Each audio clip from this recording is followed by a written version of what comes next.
What's up, cool people? How are y'all doing today? It is Magic Monday, as I like to call it. And, yeah, sorry about that. So, yeah, gonna be playing more, Magic Arena, and, basically just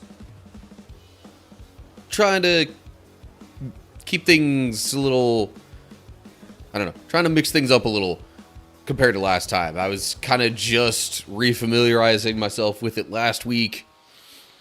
Now I think I'm going to hop into some other game modes and use some different decks than I did before.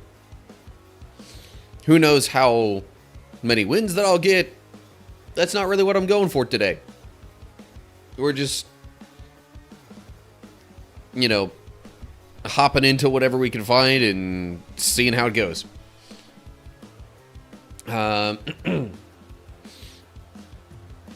So yeah, that's pretty much all I got going on.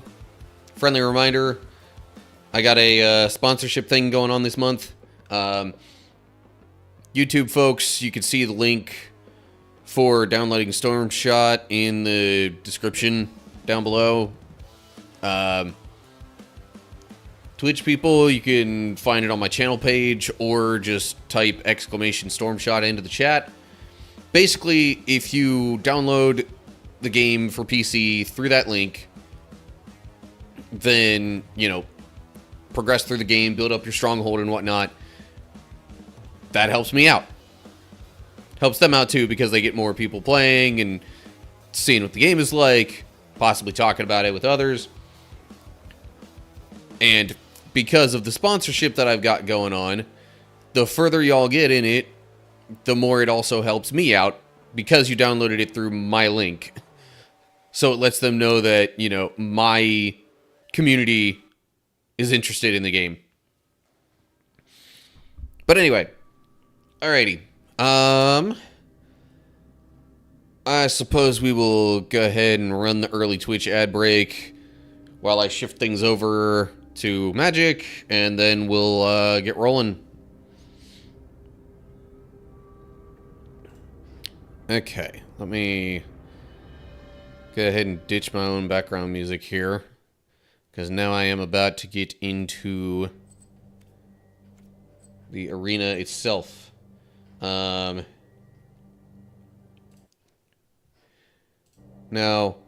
I've rigged this up a little different than last week, which hopefully means it'll be a bit less jumpy. I know last week there was a little bit of, like, frame lag, if that's even the right way to put it. I know my encoder kept saying it was overloaded a lot. Or OBS kept saying the encoding was overloaded. Still kind of seems to be the case this week, unfortunately. But I thought I'd try rigging it up a little bit different to see if that helped. We'll see long term over the course of the stream how much of a difference that makes. What do I got going on here? That's just generic announcements. Okay. What's new in the store? I wonder.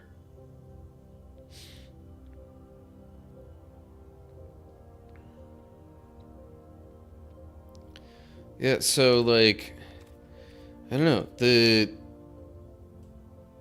I guess the encoder being overloaded isn't necessarily directly tied to CPU usage either, because it doesn't seem like it's an absolute ton that's, you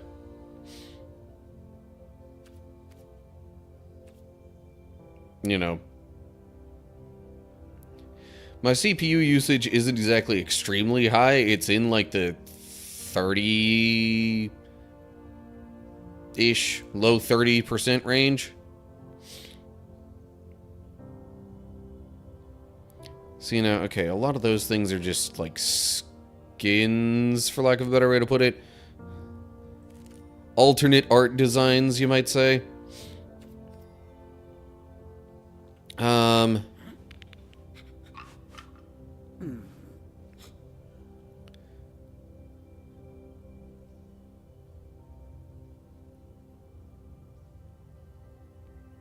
Sorry, I was just checking the store here to see what might be available.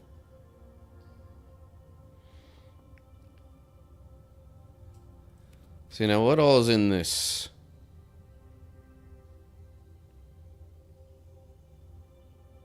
It looks like it's just the sleeve and the, like, partner slash pet thing there. I don't know. Anyway. Shouldn't be anything new in packs right now. Here's something I wonder a little bit. Have they changed the deck building any kind of significant amount?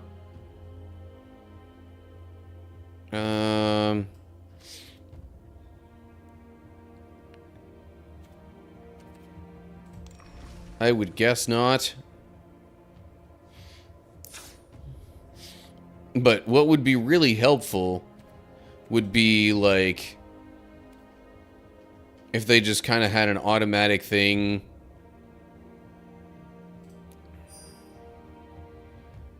to where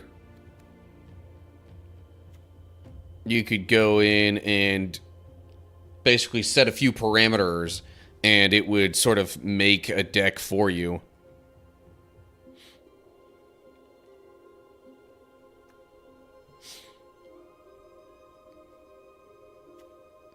But yeah, I don't know. I don't want to spend a whole lot of time looking into that. So forget all that mess.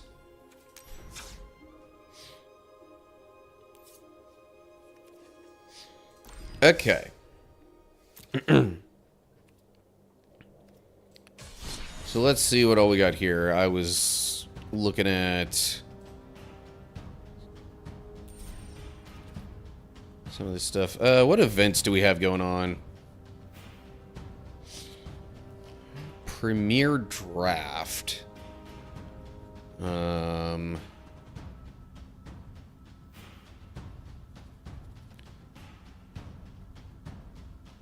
Alright. Let's check this out, just for fun, I guess. Set is not legal in standard, not surprising.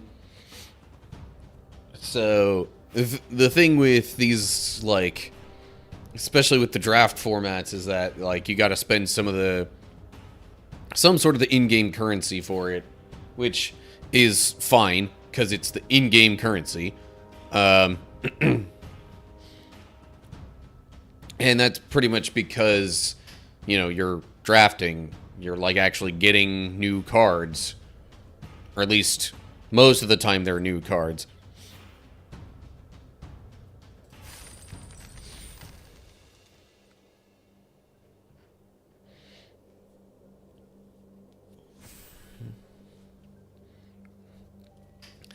See, now what's tricky about draft is that sometimes you start off with a card you really like, and then you end up getting a whole bunch of other cards that come up that are good, but you kind of have to pass on them because, you know, after a while you have to kind of lock into a theme if you're going to draft a deck that's any kind of reasonable. At the very least, like, some sort of color theme.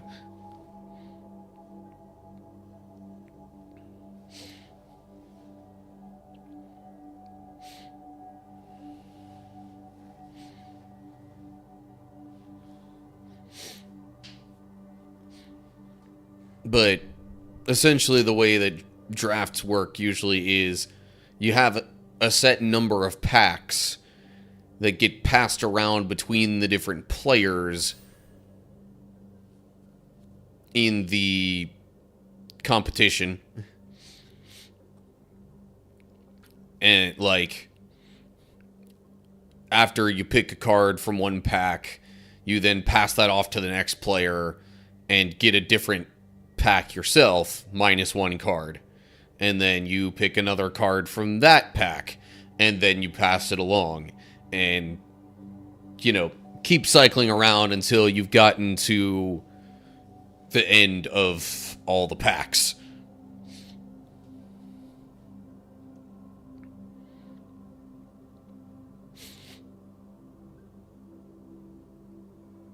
Which, truth be told, I have not actually done I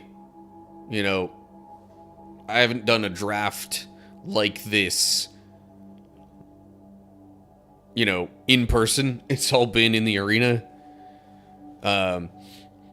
Usually, whenever the local card shop is doing a pre-release event, that's kind of what they'll do with it. They'll have packs of the upcoming set and do a draft with those.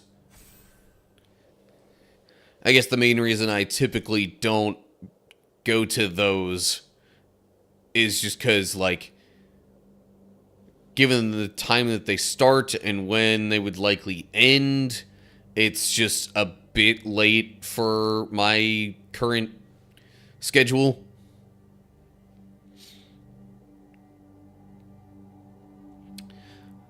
Okay. Filling up these seats is taking a bit longer than expected. Especially since I think it said the average wait time was like a minute. But I'm probably not hitting this at the busiest time of day.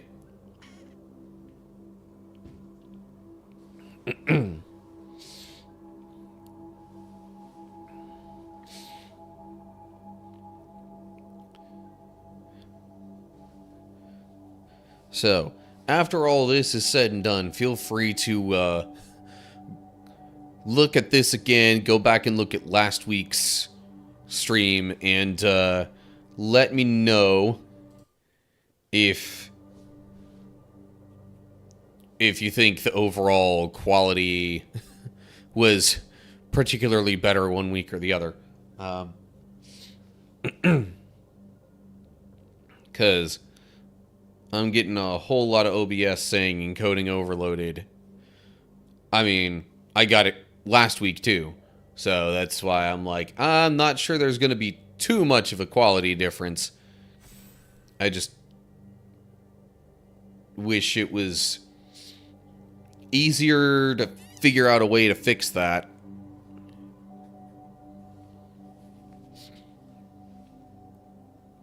Because the way I've got the encoder set, I mean, it's at the fastest it can be, so I would think that that's the best for preventing this.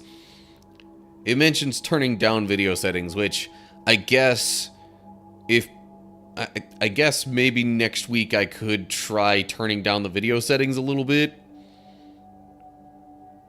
But otherwise, using the fastest encoder setting is the other recommendation, but I'm already doing that.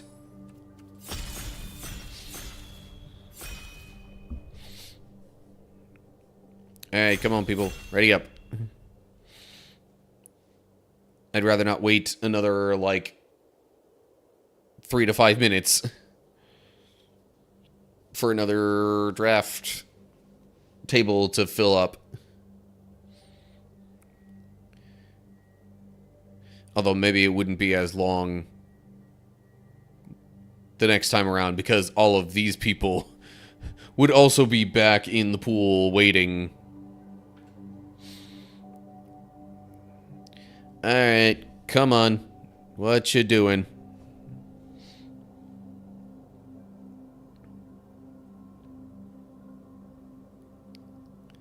That's another problem with doing draft events in the arena here.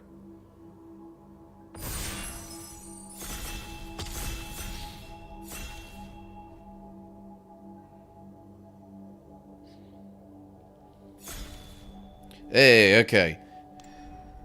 Everybody readied up this time. Oh, hello, what is this? Creatures you control get 1-0 and have vigilance as long as you control 3 or more. Also get 1-0 and have trample if you control 6 or more. Also get 1-0 and double strike as long as you control 9 or more. So I'd be using those colors and just, like, focusing on... It really probably on making a bunch of tokens. You know what? Fine.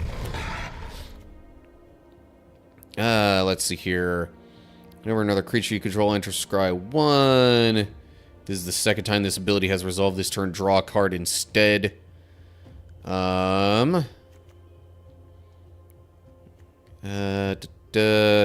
Search your library for any number of cards named Gathering Throng. Reveal them, put them into your hand, then shuffle. Huh. So, I mean, that could be real handy if I get multiple of those. I just... Because that's also handy. Alright, fine. Also, generally a good idea to try and mix up the costs of... The mana costs of the cards. Costs 2 less if targets a black permanent. Deals X damage. X is the greatest power among creatures you control. Alliance. Whenever another creature you control enters, target creature other than Elegant Entourage gets 1/1 and trample until end of turn. See, there's that Alliance thing. So... Alright, looks like I might be going with an Alliance theme, too. Reveteer's Decoy must be blocked if able. Interesting. What does Blitz do? If you cast the spell for its Blitz cost, it gains haste, and when this creature dies, draw a card. Sacrifice it at the beginning of the next end step. Equipped creature.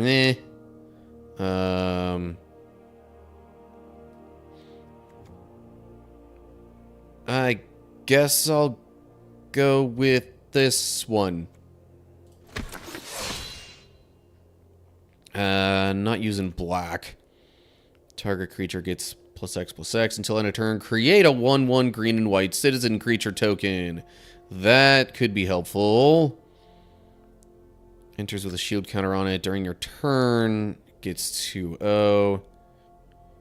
Deal damage or destroy. Remove a shield counter from it instead. Interesting.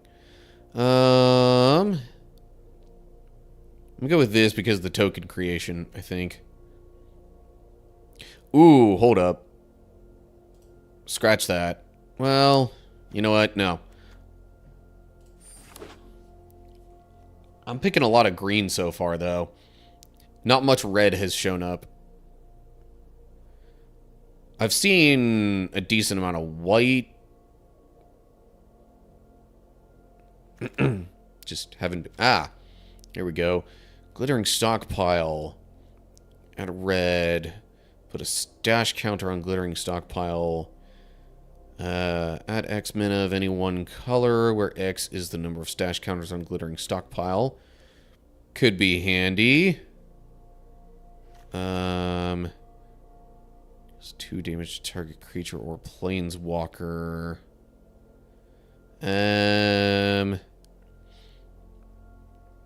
I think I'm gonna go with the Glittering Stockpile.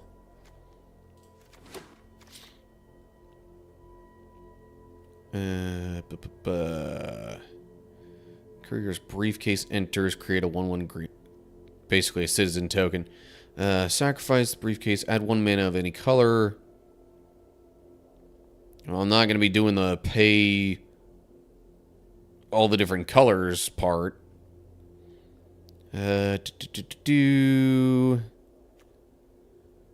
Alliance. Whenever another creature you control enters, this deals 1 damage to each opponent.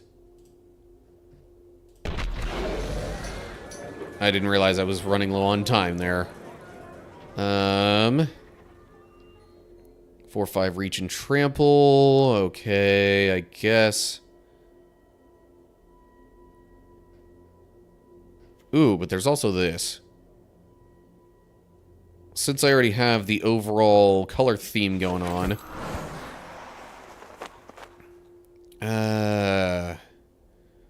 Gets +1/+1 until end of turn.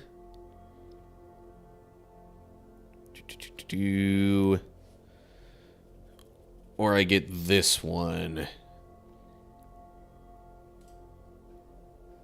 Deals damage to each opponent. Yeah.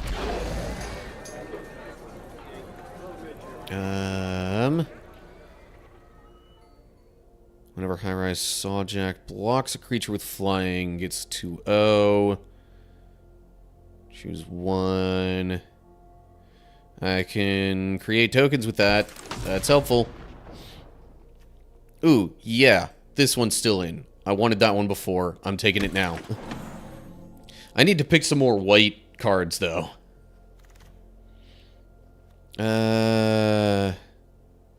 Right. This. I'm going practically all in on the creatures.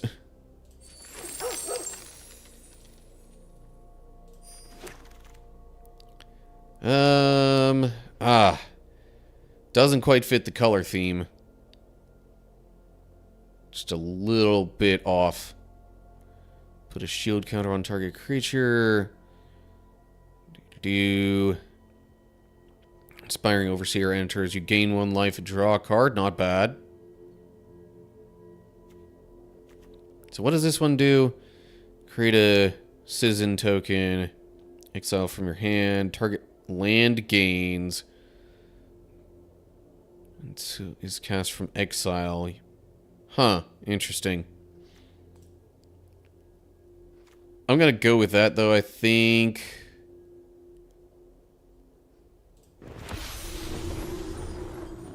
Because I need to try and even out the mana colors a little bit. Costs 2 less to cast if it targets a red creature. I don't like ones that are color specific, though.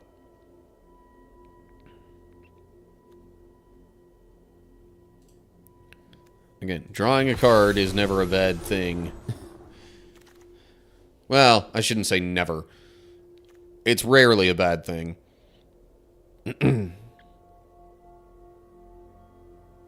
Huh. So that just is like a permanently available card. Not bad.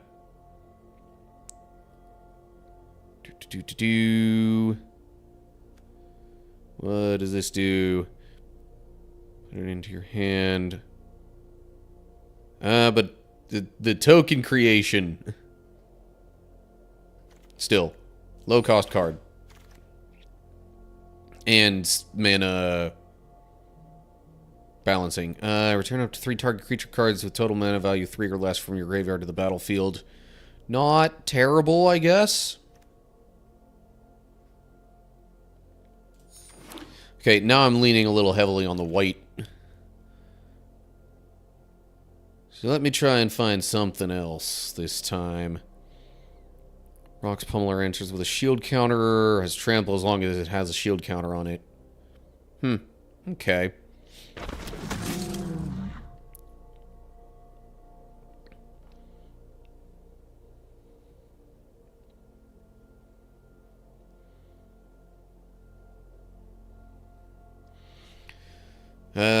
Still actually am leaning a little bit green with the card selection.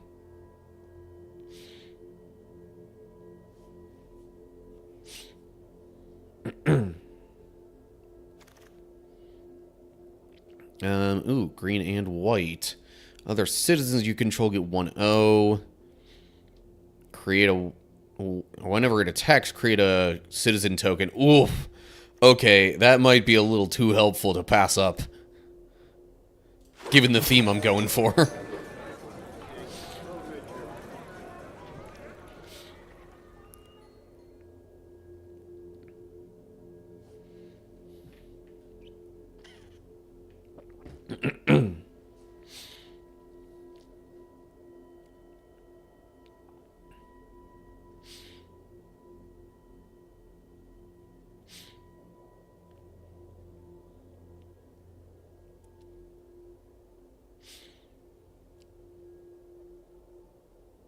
Also, is New Capenna the set that's, like, about to release?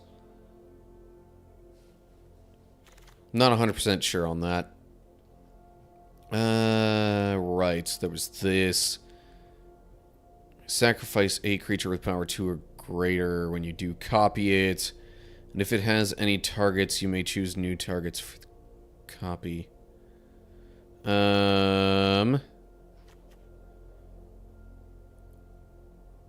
Let's go with this guy. Low-cost creature. Usually not a bad idea.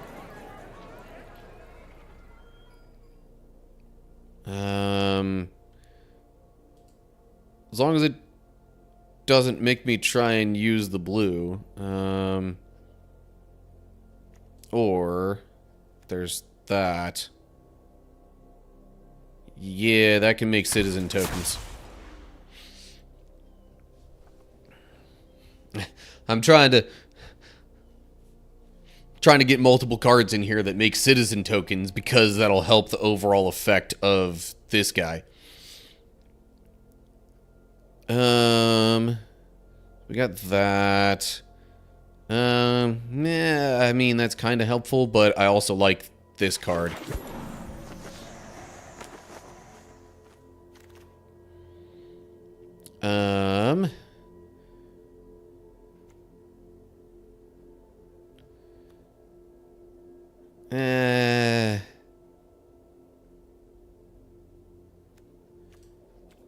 I'll go with that. And this one, yeah, this one makes citizen tokens. That just because it fits the color scheme. And the other two don't. Another one of those. And now I have no choice. Ooh.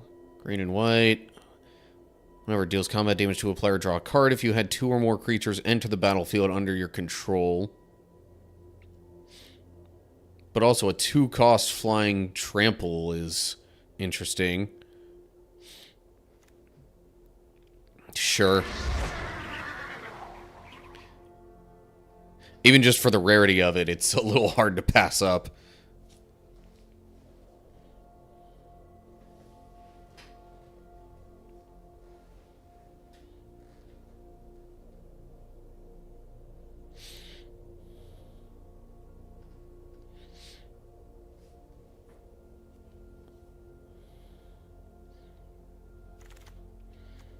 Okay. Oh, man. If only that fit my color scheme.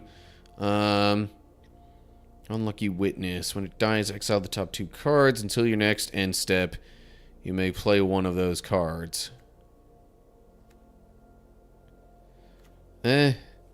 Civil Servant.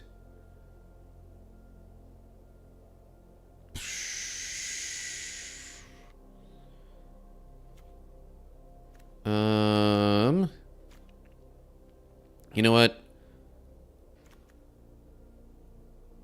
I guess that wouldn't be the only one.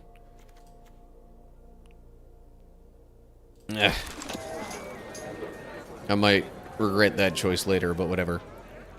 Ooh, another Rumor Gatherer. Wouldn't be bad. Gain control of target creature until end of turn. Untap it. Gains haste. Create a treasure token. I like those kind of cards. Whenever this attacks or blocks, gets +X until end of turn, where X is the greatest power and or toughness among other creatures you control. I'm gonna go with that because it would help me go through the deck a bit quicker. I might play those cards this turn. Target creature an opponent controls can't block this turn. If this is the second time it's resolved, that creature attacks during its controller's next combat phase if able. Sure.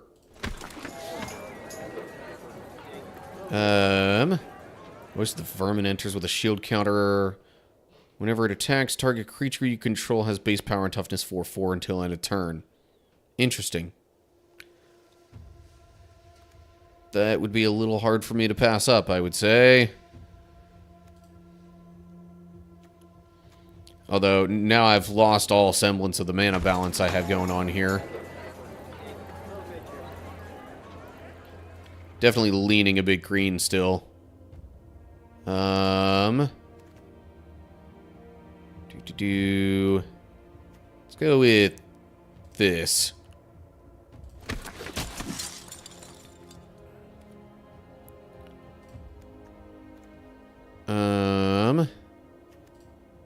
Another one of those, I guess.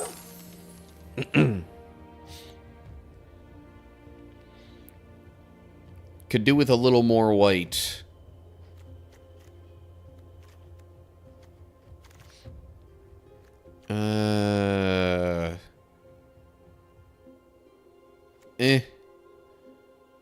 Ooh, we got a red and green. So, although I think I'd rather... I don't know.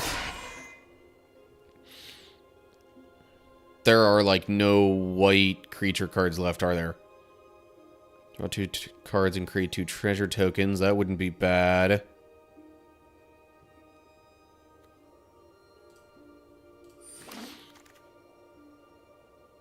Ugh. Okay, fine. Yeah, let me go with that.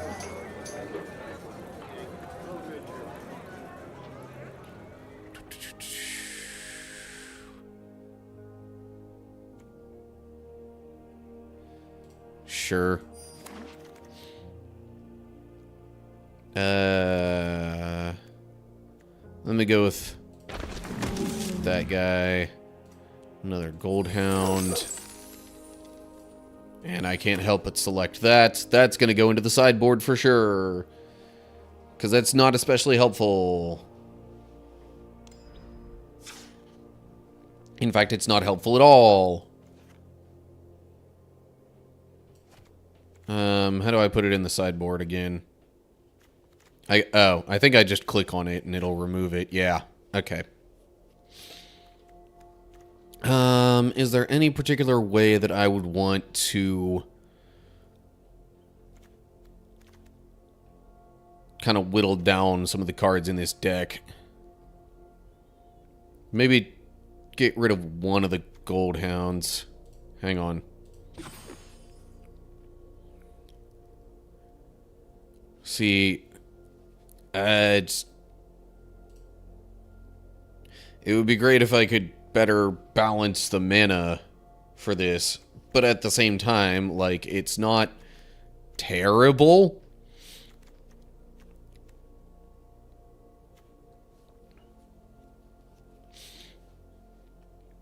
See, especially when I have stuff like this.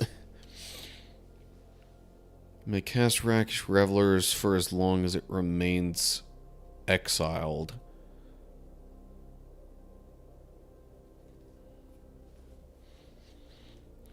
See, that's also... You know what?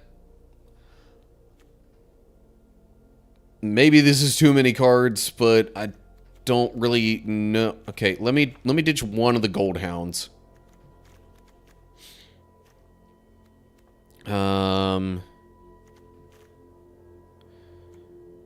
But honestly, I don't know if there are too many other cards in here that I don't like.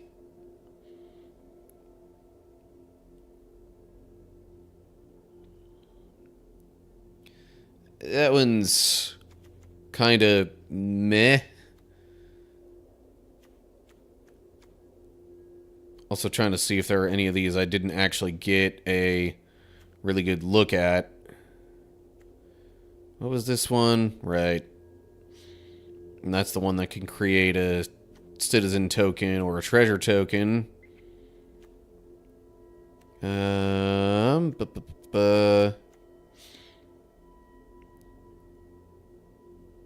from a treasure was spent to activate this ability. Put a +1/+1 counter on it instead.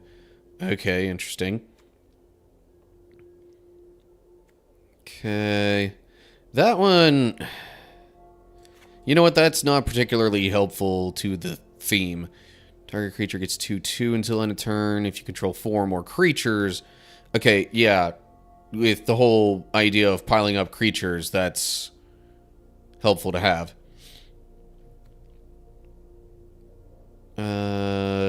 Okay, there's that. Daring escape. Target creature gets 1/0 and first strike until end of turn. Scry 1 is... I mean, I guess the Scry 1 part is kind of helpful.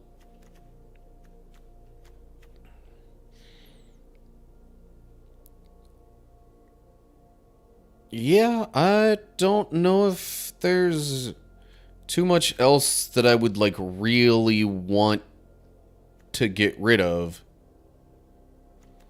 Okay. I'm just gonna try and roll with this then.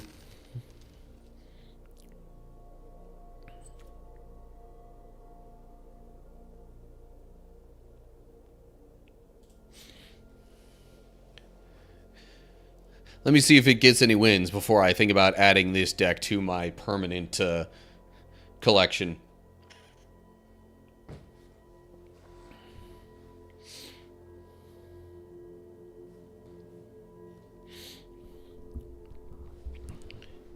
Now, if I really wanted, I could kind of sort of multitask here. Which is honestly what I do a lot of the time when I'm not streaming. But I can explain what I mean by that in a little bit. Oh, jeez. I'm starting off with only one mountain. Ugh. You may play one of those cards. I still think that... Let me take a mulligan on that one. Okay. Not a whole lot better, but I don't want to mulligan again. I will...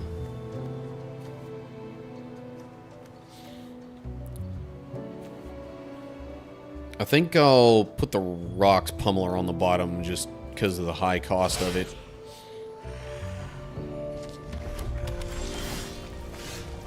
Okay, Forest. Well, at least next turn I'll be able to play this.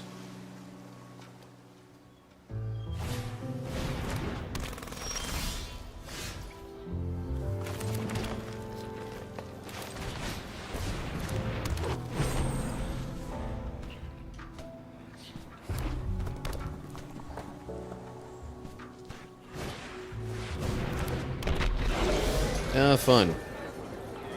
Okay.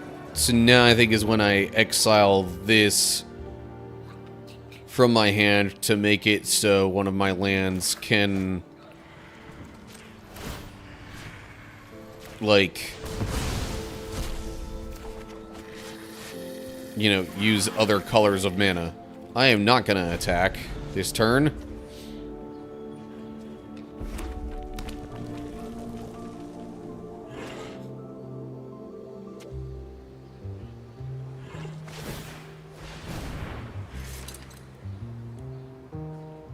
So that's...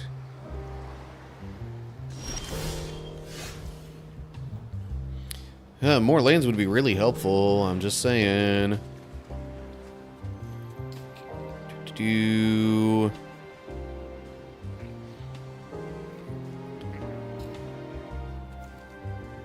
Enchanted creature gets 1/1. That is a pretty basic enchantment, though.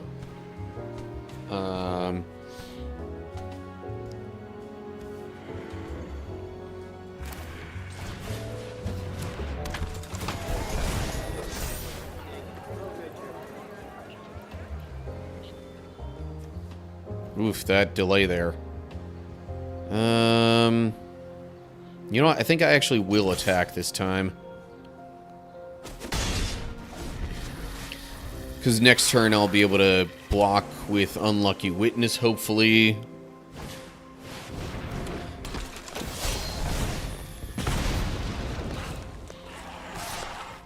Yeah. So I'll block with Unlucky Witness.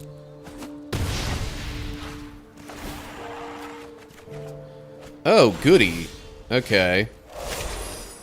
I got some lands that way. But that means one of them's probably gonna end up getting just permanently exiled, yeah. That's a bit of a bummer. But, Inspiring Overseer.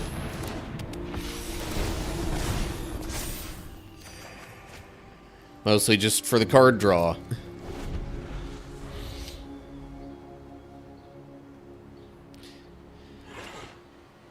Which is good because I drew a mountain.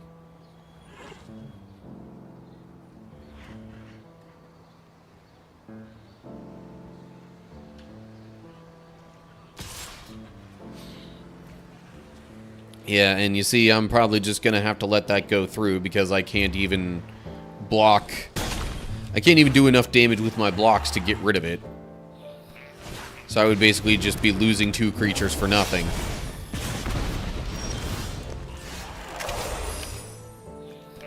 Mountain. And let's see here. 1/0 and have vigilance as long as you control 3 or more creatures. So that's what would happen immediately upon playing Jetmir? Yetmir? I don't know. What's the...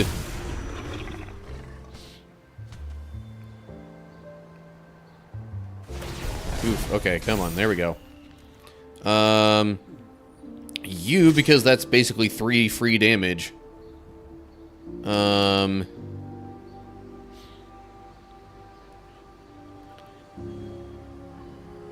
And you just because, at worst, I'd get a trade-off.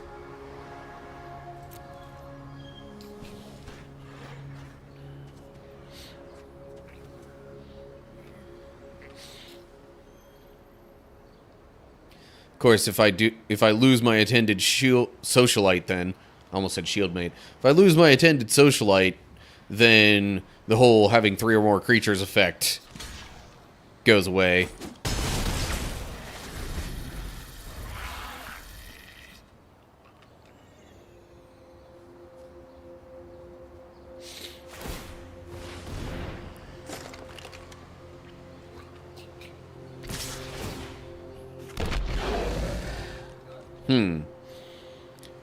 Well, either I take 10 damage now, or I block some of this, and then... Oh, jeez.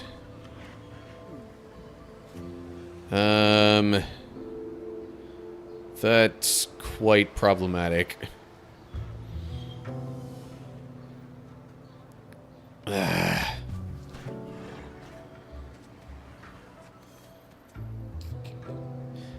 I know it's my go. I'm thinking.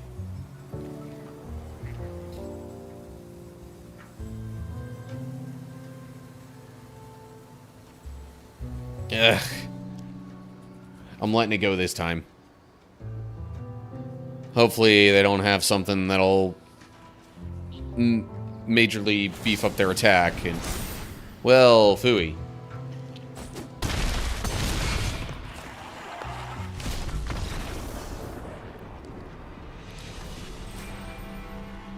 I took a risk there, and it did not pay off. Although that probably would have happened anyway.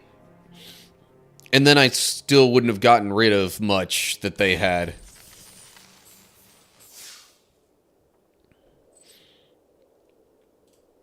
Alright. So while I'm waiting for things to happen there... The way that I'm thinking I'll multitask is just, like, kind of have Gems of War auto-battle some stuff in the background. This is not a good starting hand. Only have 1 land? This is a bit better. Okay, I'll keep that. And, ditch Daring Escape.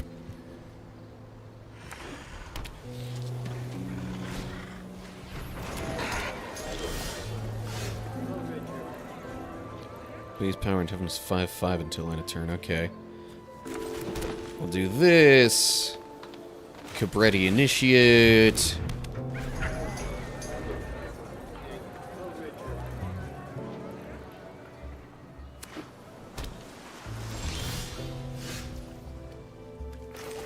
Plains. Now I can play Park Heights Pegasus.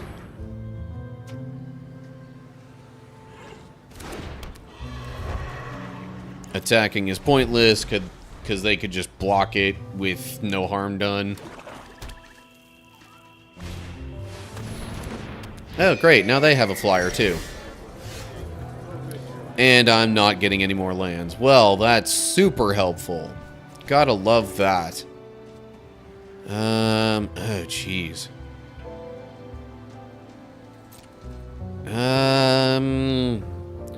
I don't know if I really want to attack right now, because they can just keep giving themselves lifelink and get the overall advantage if I leave myself open to their flying creature.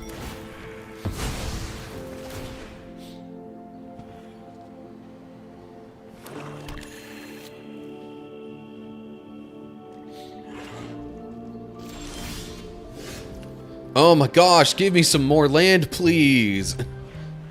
Come on, man. 2 more turns, I'm going to be forced to discard something just because I can't seem to draw any lands.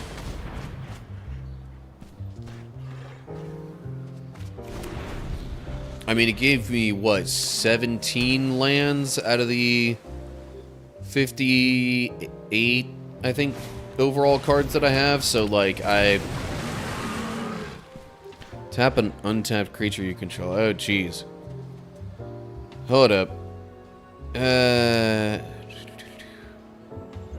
If they do tap a Reservoir Kraken and create a 1/1 blue fish creature. Huh?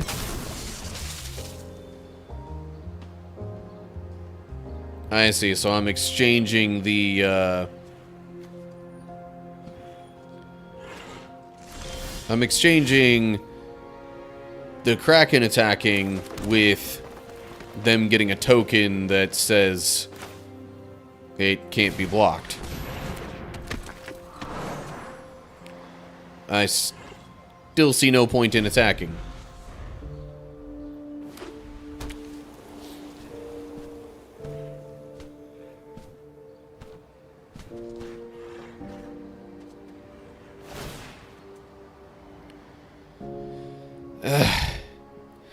These tokens are going to add up eventually, though.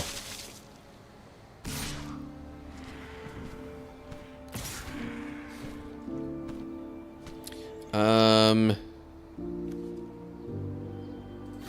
going to block that.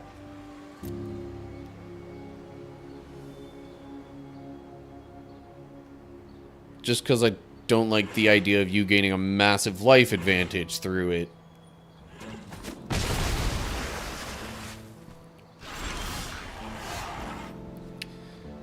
Mountain sure would help. But I don't have one of those. So based on what's out there right now, but attacking with that wouldn't help me either. Ugh, fine.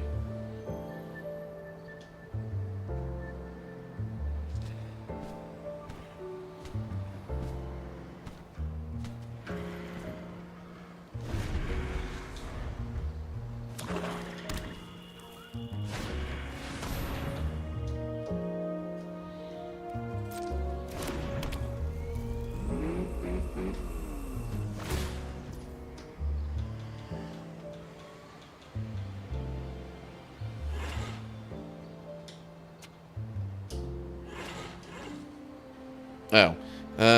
Right. Resolve that.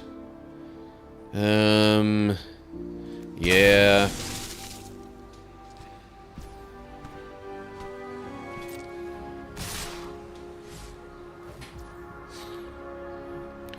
And there's just 2 unblockable damage coming through.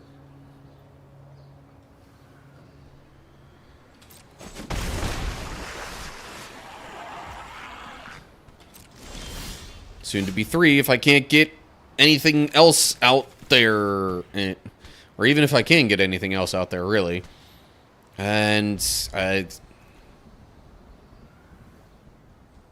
this is not going well. And this is not because I'm making, like, really bad decisions or anything. In this case, it's just because I can't get lands to save my life.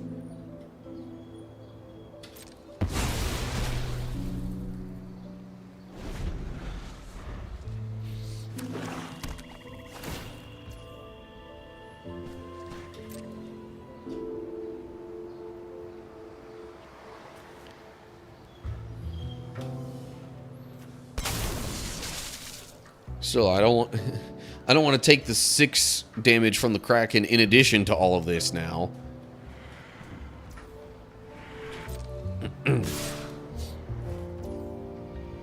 They're gonna make that a 5/5 too, aren't they?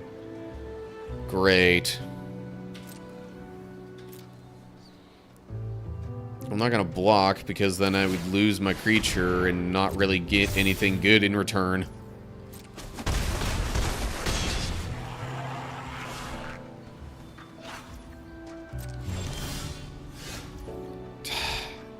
And that doesn't help me, because there's nothing in my graveyard now.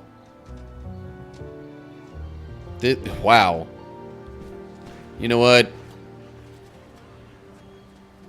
Honestly, I think I'm just gonna concede this one. Is that, like, there's nothing I can do. With that little mana, there's nothing I can do. And I literally only have one more loss in this before I'm completely out of the whole competition thing.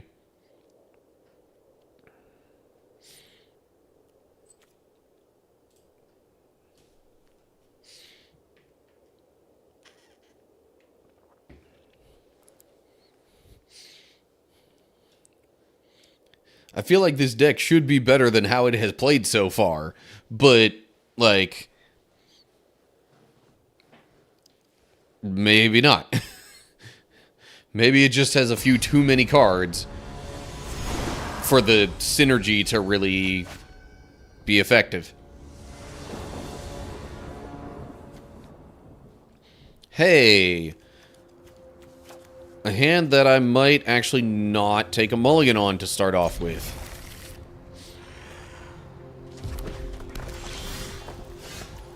Mountain. Goldhound.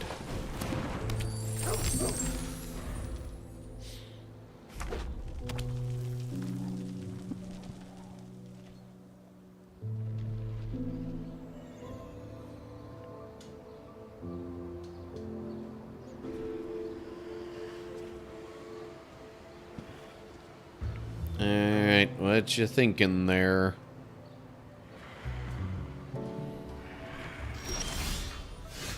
To what? That confuses me to no end, but whatever.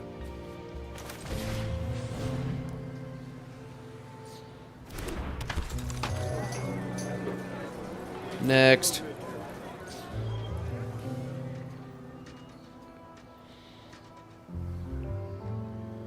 I do not intend on sacrificing my Goldhound unless it seems especially helpful. Like, to get something really good out on the field.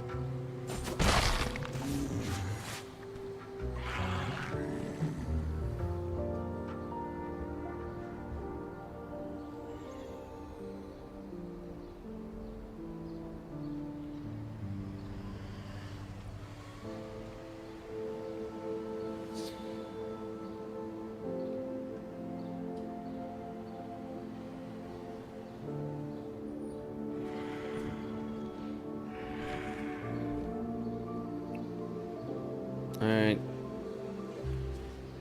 Come on, Nubu. What you doing?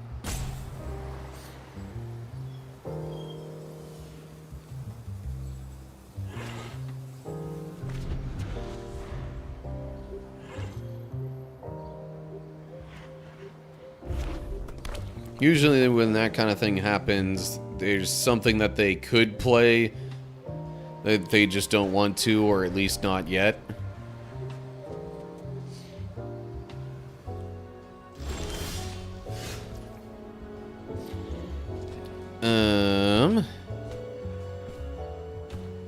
Tell you what, I'm going to... Oh, that's a tap sacrifice. Okay.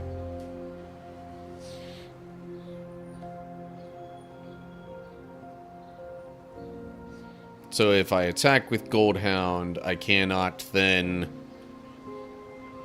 get mana from it.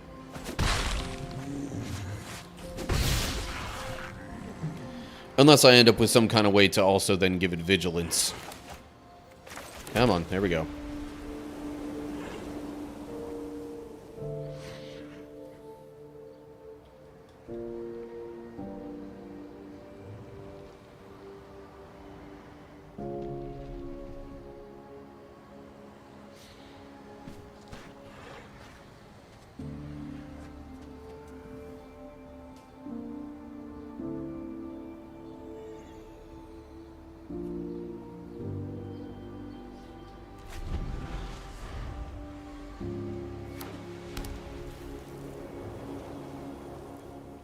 See, okay, so I could do that even without a treasure. Okay, that's interesting.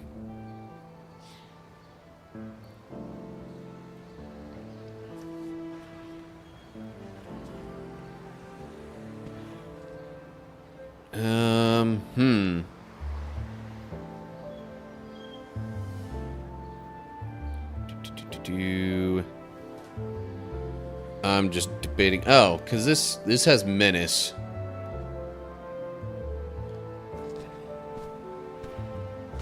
And I almost want Unlucky Witness to die.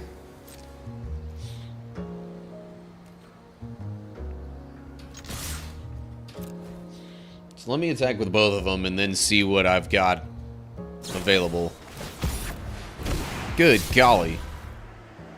You realize this has Menace, though, so you still can't block it, right?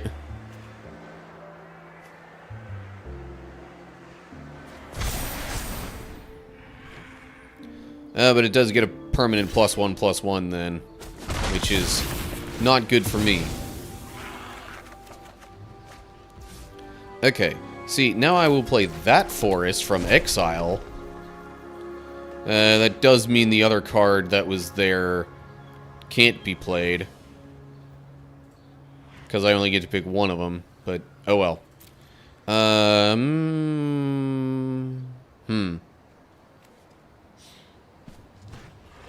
There's a slight chance I could play 2 creatures next turn. So let me go with Park Heights Pegasus then.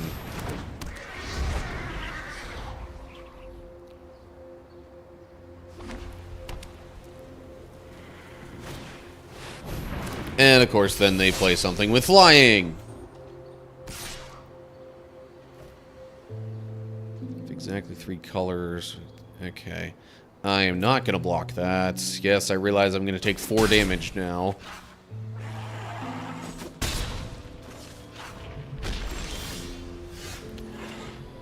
Okay. It's another forest. I am going to play my Attended Socialite.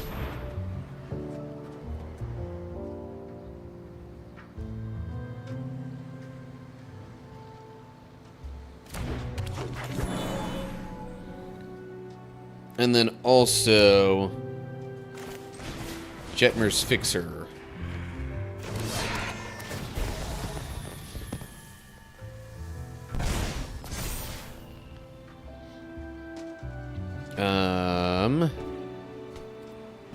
Alright.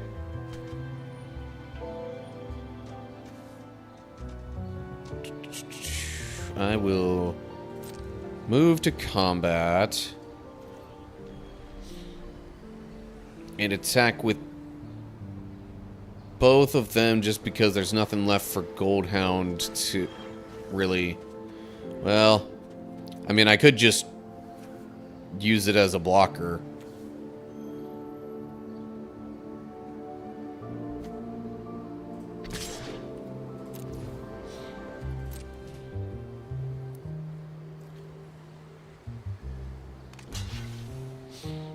Yeah, I kind of figured that would happen. Don't tell me they're going to make it stronger. Duck on it. And they put a shield counter on it. Yay!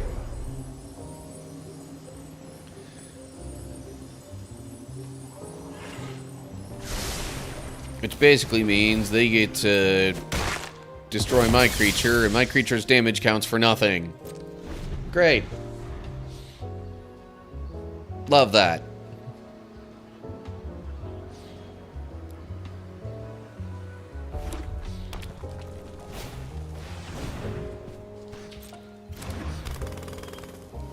Would be nice if I could get the guy that I pretty much based this whole deck around. Oof. That is rough. 4-2 double strike. Yikes. Okay. I'm gonna block.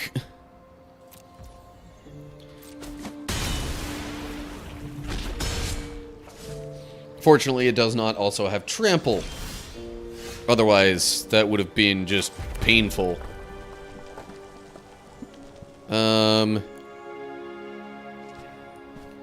So next turn I could do that twice, but he'd still die from that. Doggone it. Fine then. Rocks Pummeler. Enters with a shield counter on it. But that means it would maybe still die.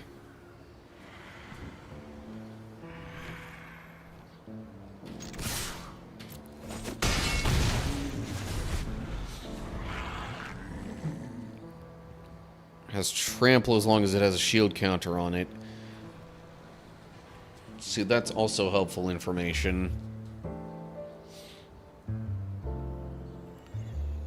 8.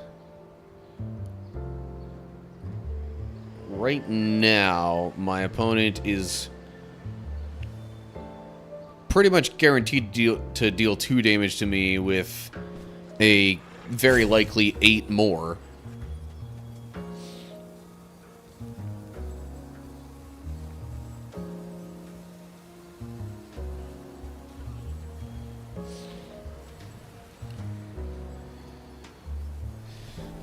And then next turn, if I just found a way to deal even a little bit, but I don't have an obvious way of dealing a little bit more. Oh, hey. I have that card in my deck.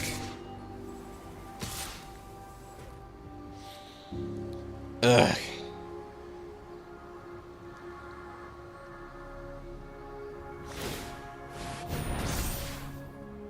So either I use up the shield token to get rid of the double strike guy, probably the shield token and my creature, period.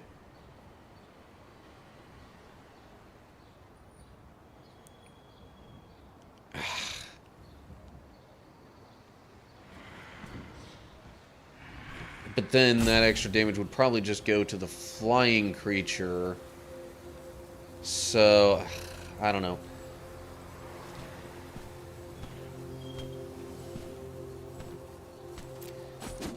I might regret not blocking there, but we'll see. At least I know for sure I'm not losing this turn. Okay. Exhibition Magician. Okay. I will make a citizen token.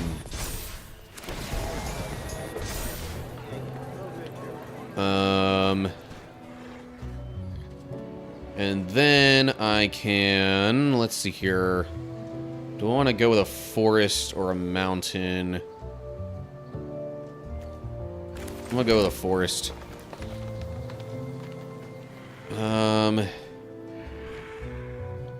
See, now if I attack with everything, that's 6, 7, 8 damage getting through. Doggone it. But I'm dead next turn anyway.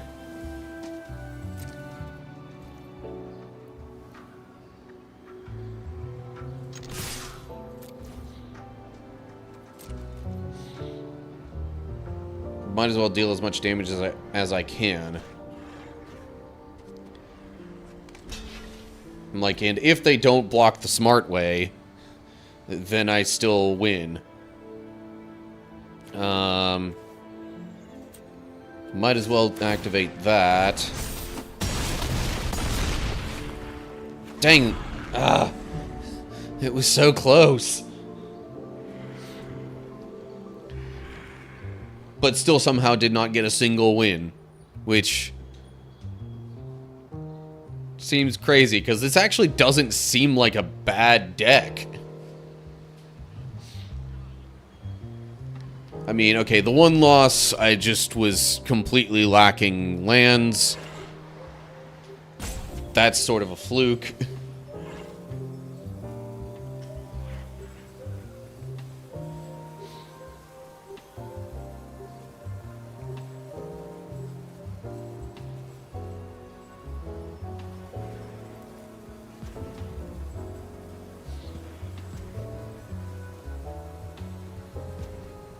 Alright, what you doing, dude?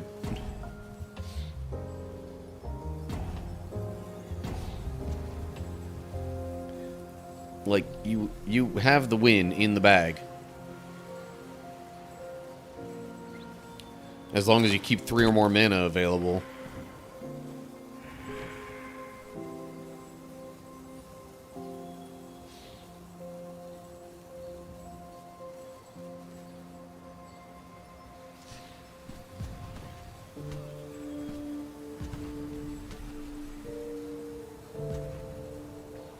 Yeah, I don't know.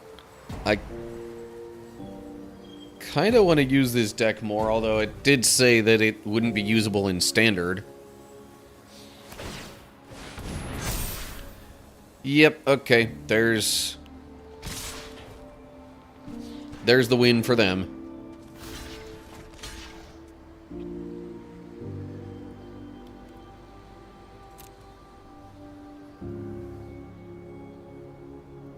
If I had just gotten even like a single other creature. See, I guess that was part of my problem this time. I was getting like nothing but lands. And early on, not even the kind that I needed.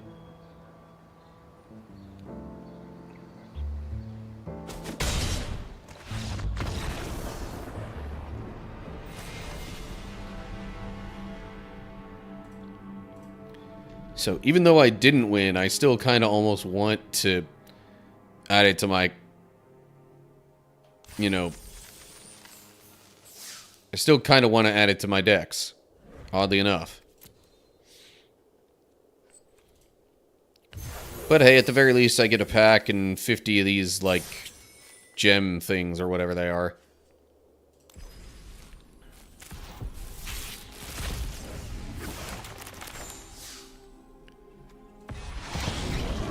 Hello. Flying Ward 1.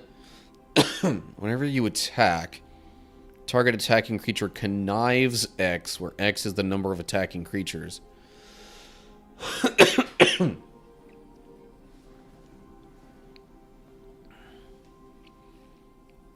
To have a creature connive X, draw X cards, then discard X cards.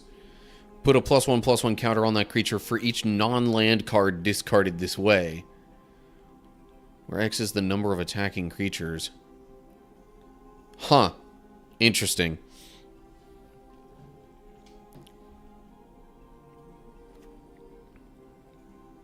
What is this? Metropolis Angel.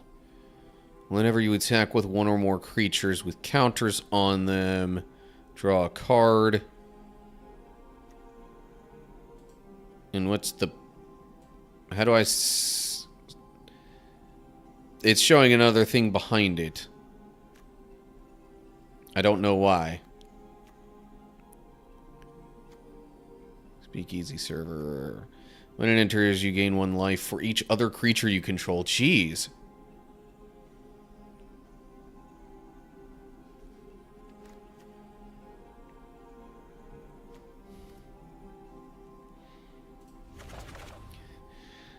Not gonna lie, these seem like some pretty good cards.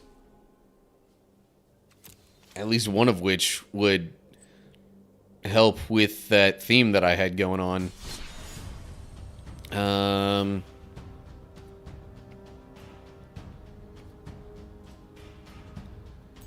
So it said that that deck can't be used in standard.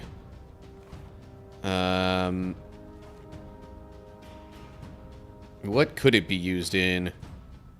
While other formats focus on new cards, Historic is all about, well, history.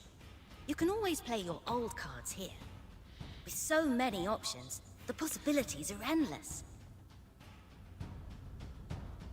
Okay.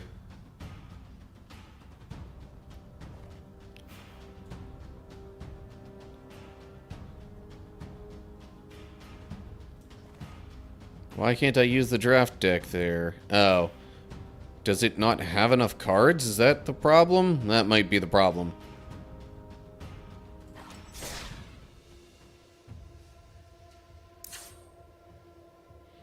This deck is currently set to limited. Would you like to change the format of this deck to historic? Huh. No, never mind.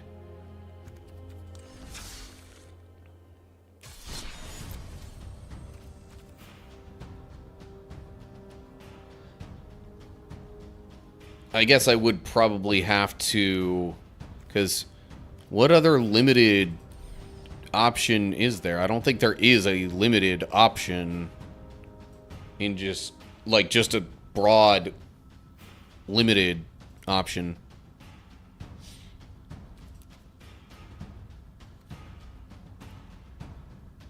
Again, what's alchemy?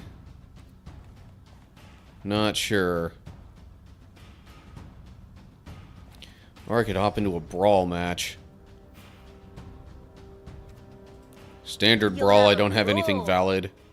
But first, you'll need to build a deck with a commander, which can be your favorite legendary creature or planeswalker. Standard Brawl decks consist of 60 cards legal in Standard, while Historic Brawl requires 100 cards and can use almost any card on Arena.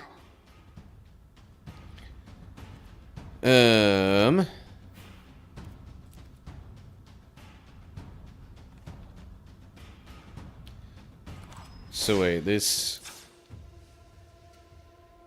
Okay, so that's what they're calling Historic Brawl, which is...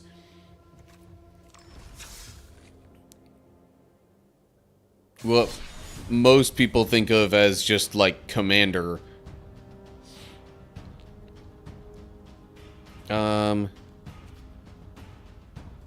Actually, let me see if I could make kind of a reasonable brawl deck out of that one. Well, is it even gonna let me use that? Maybe that one's not standard legal. Which is why it would have asked me to set it to historic. That makes sense.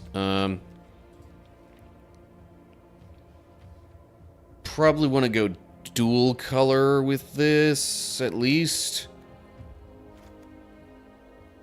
You know what? I don't know if I want to use up a whole lot of time making a deck.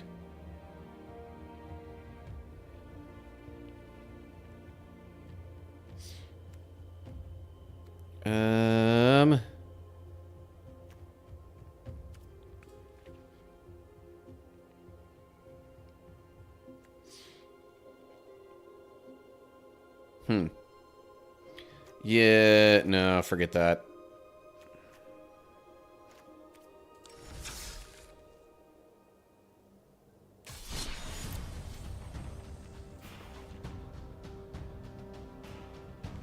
Okay, let me just go back to this. I'll use the deck that I have previously made, and...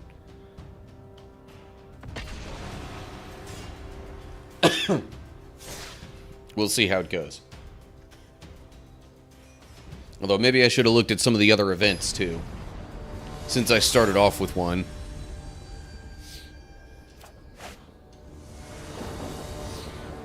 Tricolor. Not the easiest thing to pull off. This seems like a decent enough starting hand.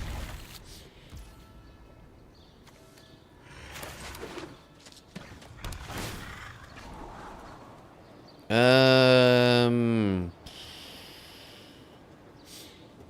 me draw a card if you do discard. I don't know if I'm really wanting that too badly.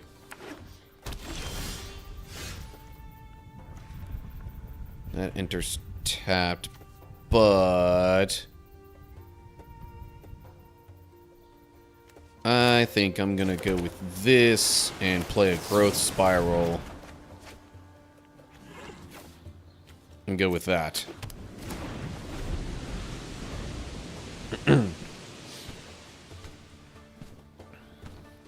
Now, I guess normally the thing with the Commander format as opposed to Historic Brawl is that Commander typically would have more than 2 players, and everybody would start off with 40 life.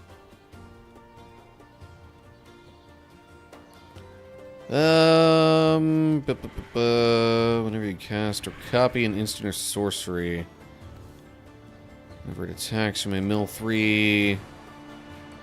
Draw a card for each different power among creatures you control. Didn't realize I had that in there, but okay.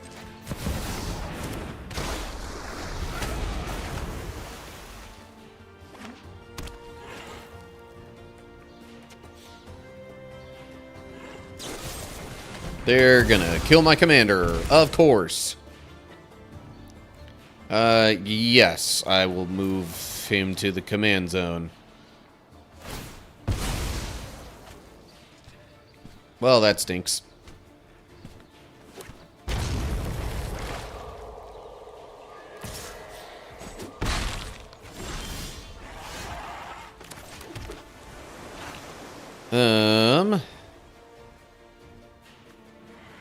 Whenever you cast or copy, it makes... You know what?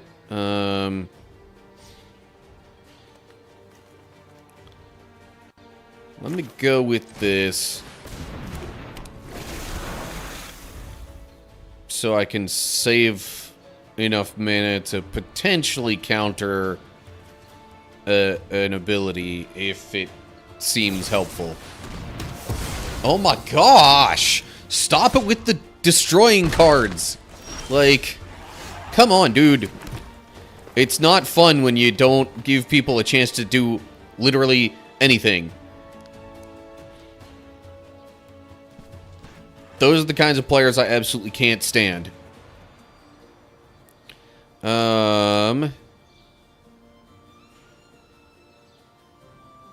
Let's see here. I still would kind of rather get a creature out.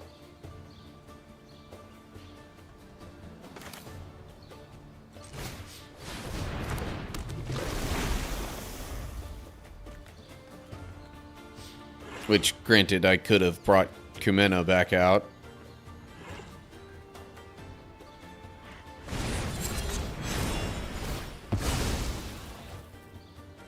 Good grief. Dude. Like, do you even have more than one flippin' creature in your deck?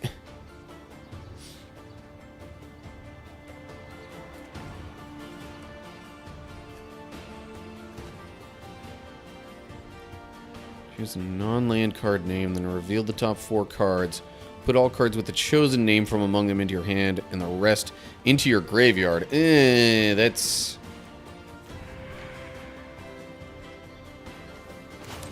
Alright.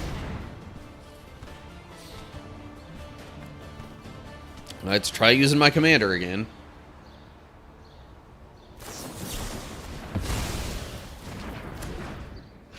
Oh my gosh! I hate this kind of strategy.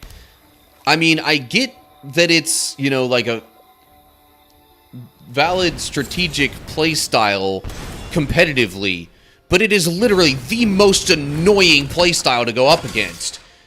because it's all centered around, okay, you get to do nothing. Your entire turn. Ever. All of your turns, actually.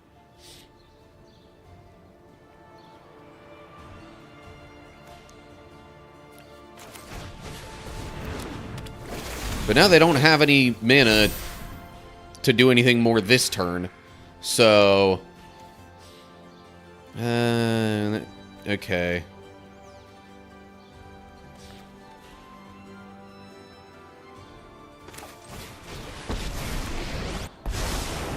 I am Tamio. Is there anything I would like to return from my graveyard to my hand?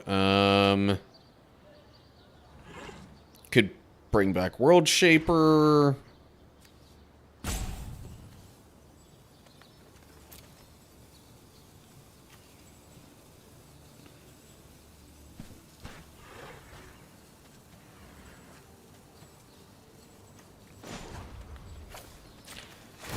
Or do this even though I have no clue at all what's coming up.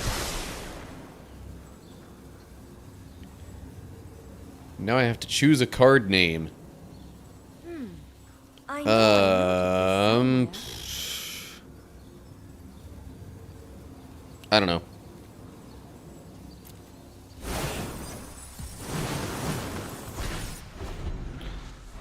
I can't say I'm surprised at that.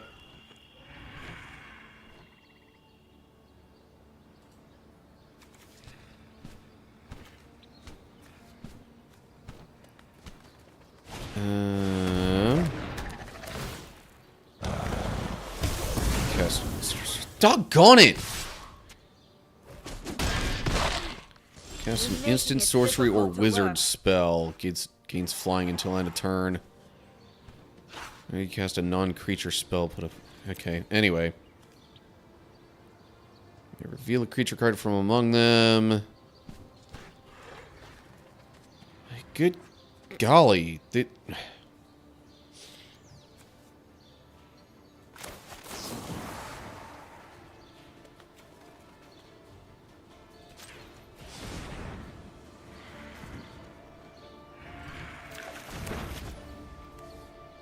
Like you can control another wizard.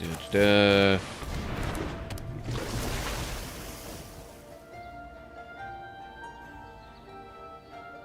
I once again have to guess at something. to the library. I don't know.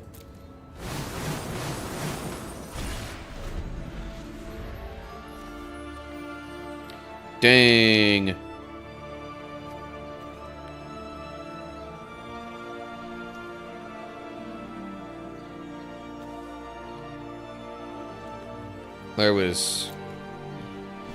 There were definitely some better options.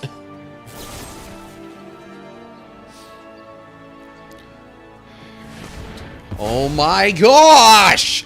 Let me have something! Again, this is literally the most frustrating type of strategy to play against. Just straight up. Like, there's no other way to put it. I didn't really want to play that card right then, but I didn't really have much choice. Okay, you know what? I'm gonna make a copy. And that's gonna go away after this turn, but at least now I have, maybe, assuming they don't get killed, a couple of blockers. But they're probably gonna get killed. Because that seems to be 90% of my opponent's strategy.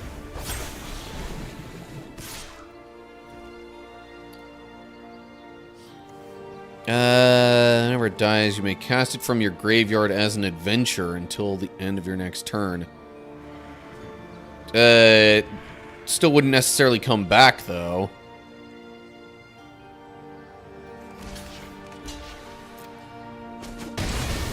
Honestly, I'll take the trade there.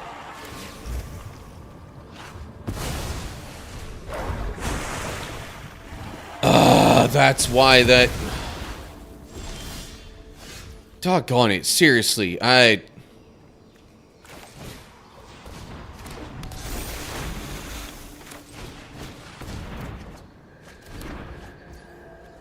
I hate this kind of strategy. Period. There's nothing in... Like... There's literally no satisfaction from this playstyle other than just you get to win. Like, I have played decks like this, and it's literally all about winning. There is nothing else that you get from this.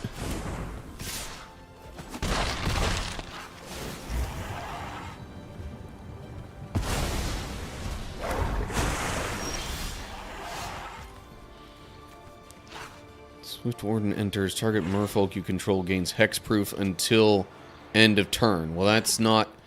And they're just going to keep bringing Ravenous Chupacabra back into this, so I'm kind of screwed.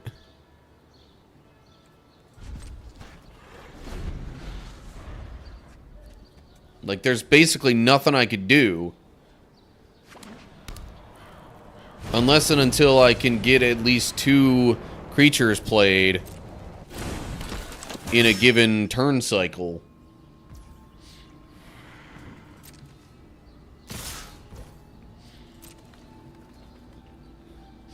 I'm literally waiting until my opponent's end step now.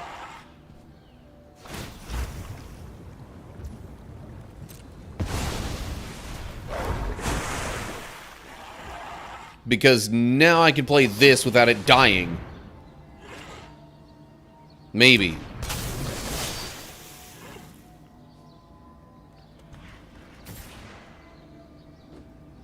Although they probably do have another card to just end up killing it next turn.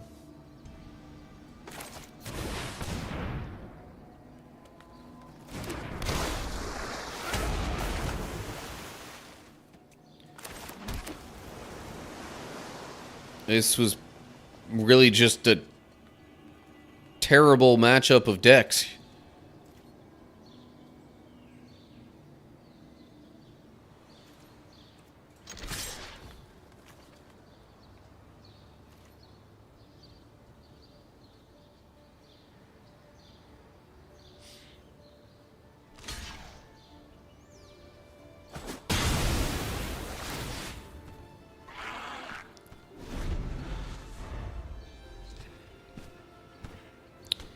Yeah, whatever, at this point.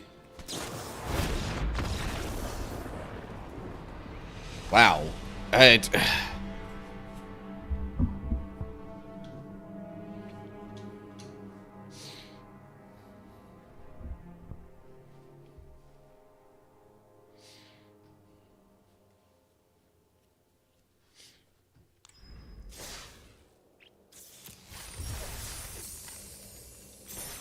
Oh yeah, what other objectives do I have here? White or black spells and blue or red spells. Well, those are completely opposed to each other, but okay.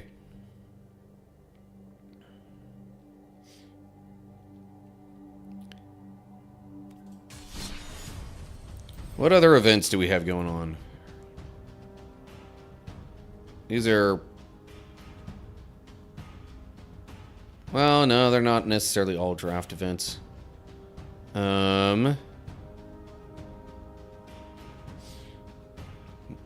What does jump in do?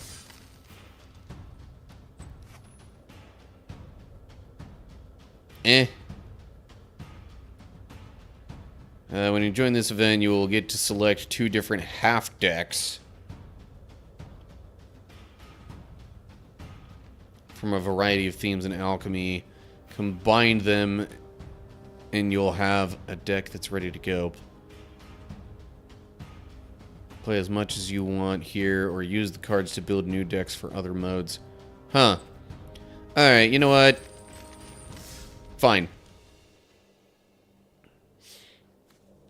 Room themed.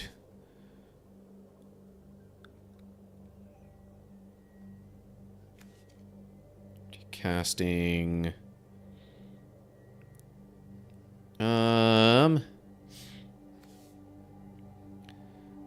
Rooms are a thing I've kind of wanted to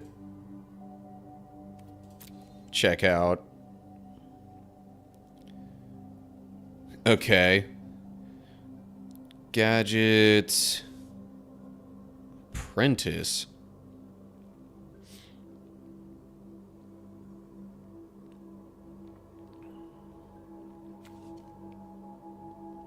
And delirium.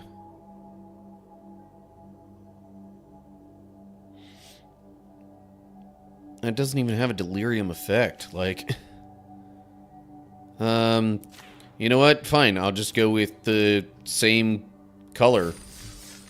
That way it's all...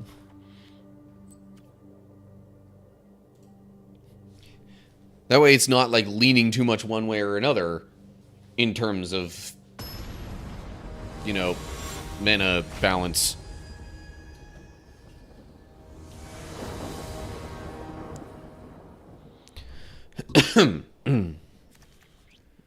Okay, I at least have...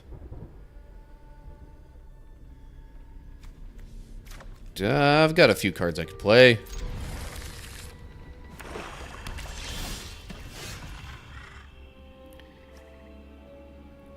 Enters tapped unless a player has 13 or less life. Well, might just have to go with it being tapped anyway. Got too many cards that require blue to not get that out as soon as possible.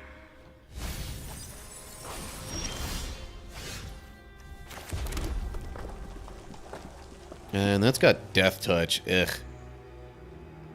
Defender. Whenever an enchantment you control enters, and whenever you fully unlock a room, Stalked Researcher can attack this turn. Okay, yeah. Gleaming Gear Drake enters Investigate. Whenever you sacrifice an artifact. Ooh, that sounds like a good play for the long haul.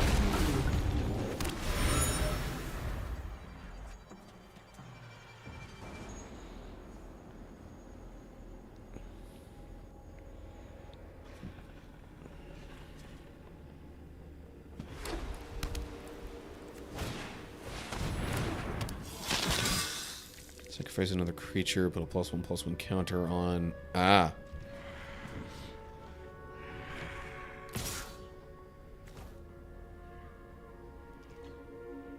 No blocks.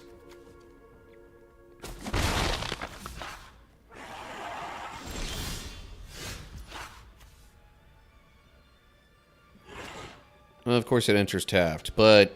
well, unless I played this... when it enters, choose one. Destroy up to one target artifact. Sacrifice an artifact. If you do, put... Ooh. That would also help this out. So, sure.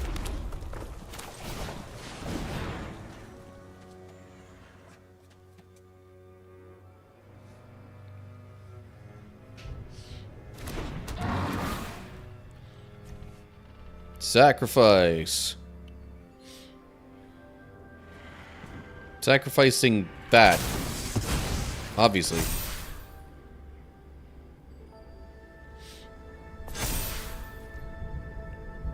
Yeah. 2 flying damage.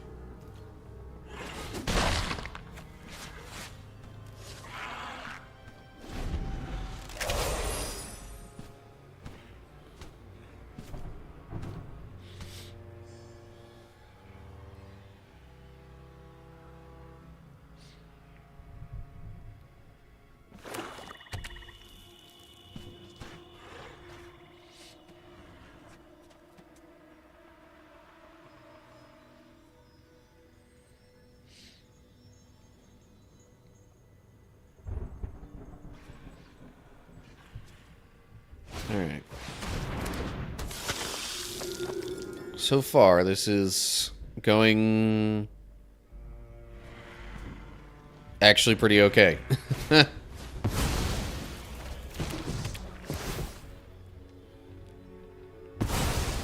Oh, you bugger. Ward 2 as well, jeez. When it enters, exile target artifact or creature an opponent controls until that leaves the battlefield. Great.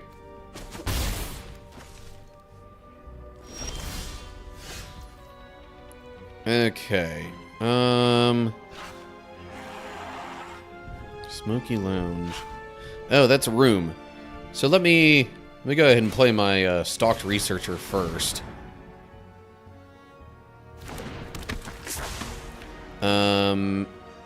And that'll be my land for the turn.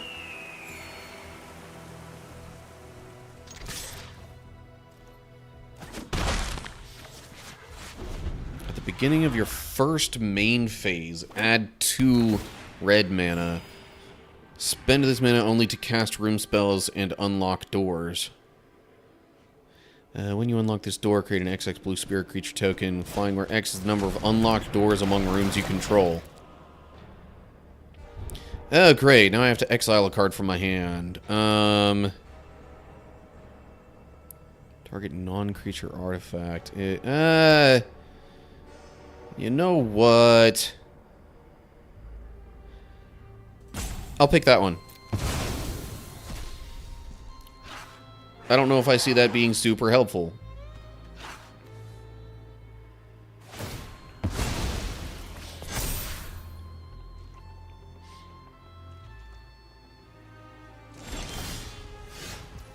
Interesting.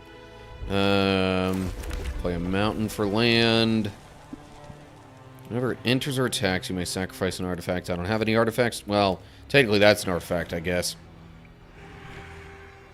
Whenever this enters, investigate twice. Huh.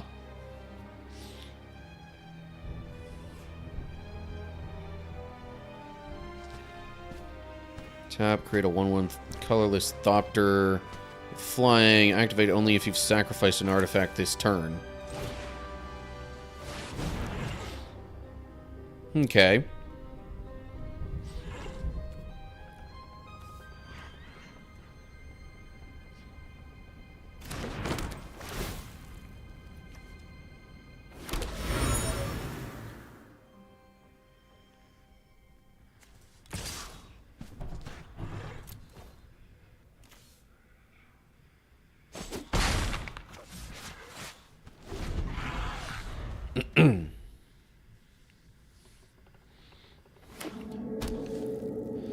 So I still wouldn't say this is going terribly.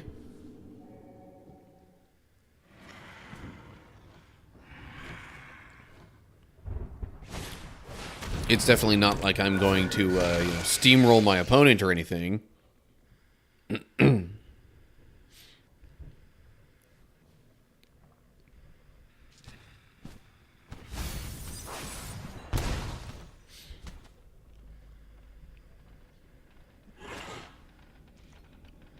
Yeah, overall, not too terrible. When Dramatic Accusation enters, tap enchanted creature. Doesn't untap during its controller's untap step. Shuffle enchanted creature into its owner's library. Huh. Whenever you draw a card, if there are 8 or more permanent cards in your graveyard, target opponent loses a life. Okay, so that's not in effect yet.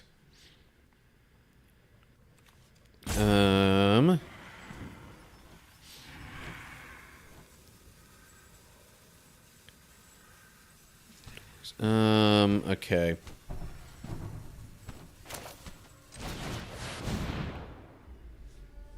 I'm gonna play this and sack one of the clues because that'll just...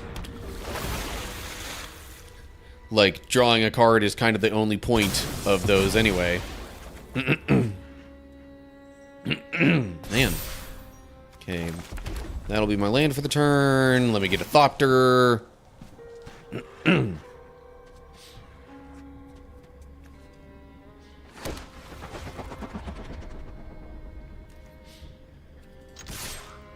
Attack. 3 flying damage. Yeah.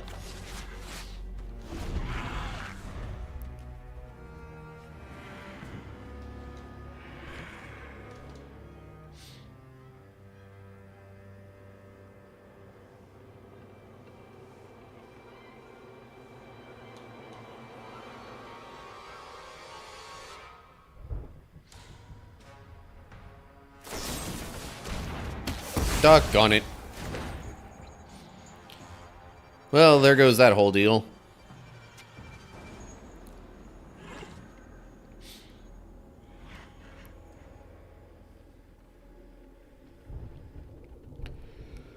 But hey. I can't say I'm surprised that that eventually happened.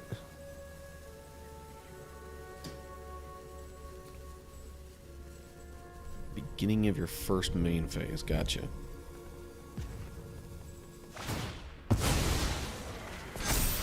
Oh, really? Hmm.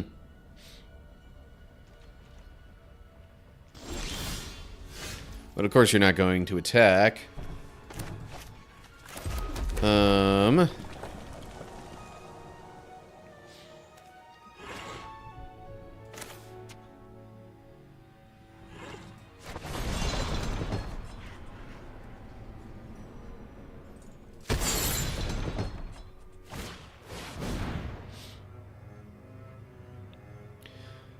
Yeah, I don't know. I'm just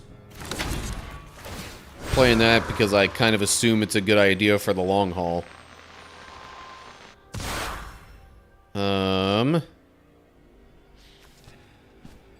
I can also sack this to draw a card. And then I can make another Thopter.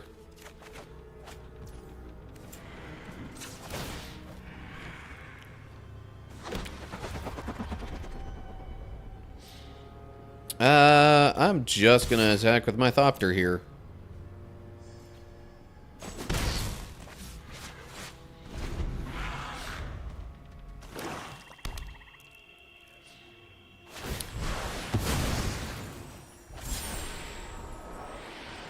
Whoa, hello. Death Touch, send 4.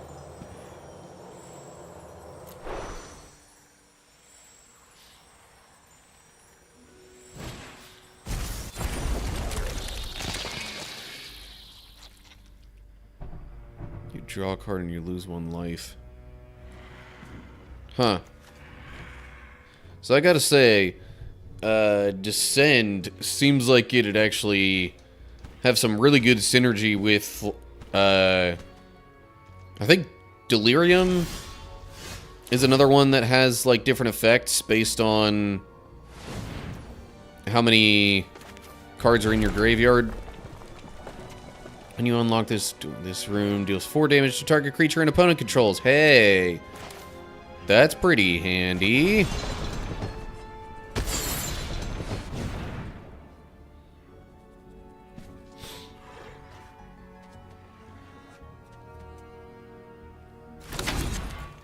And because I know if I don't choose Bartolome, that he'll just sacrifice whatever else I pick, I'm choosing Bartolome. So now either he sacrifices both of his other creatures and keeps Bartolome, or yeah. Or that happens. Now, beginning of your end step, this room deals 1 damage to each opponent. Ooh. Can I do that now? Seems like that would actually be pretty handy. Unlock. 2 flying damage. Sure.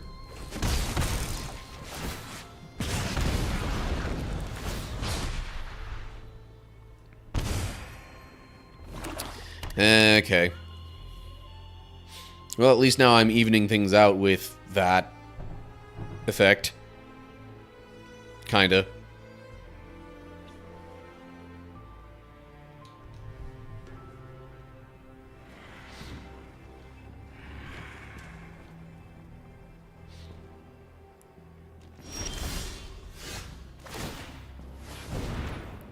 Keys to the house.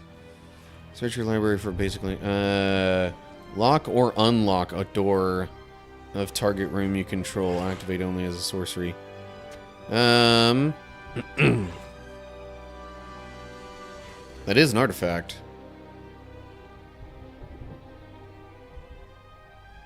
So then I could make another Thopter with it, and Yeah. It's a bit of a roundabout way, but actually the overall cost winds up being about the same.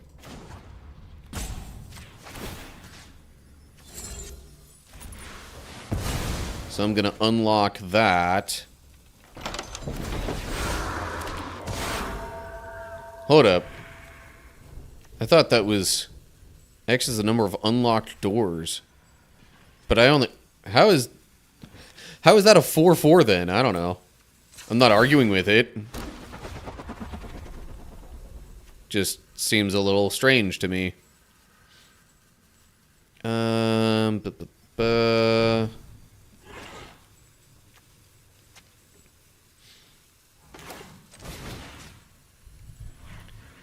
Which one? You.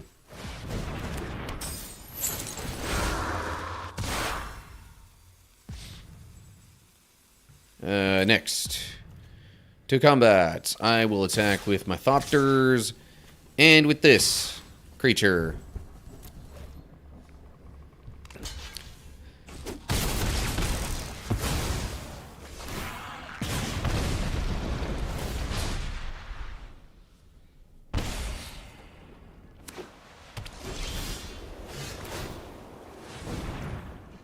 Red herring.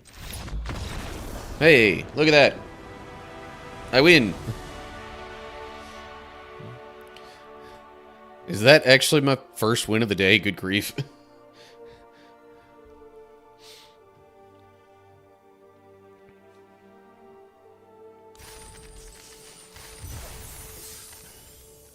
Claim that. Claim that. Claim this card here. Oak Hollow Village. It's a land, okay. You can tap it for green only if you're casting a creature spell. Or you can pay a green, tap it, put a +1/+1 counter on each frog, rabbit, raccoon, or squirrel you control that entered the battlefield this turn. Interesting.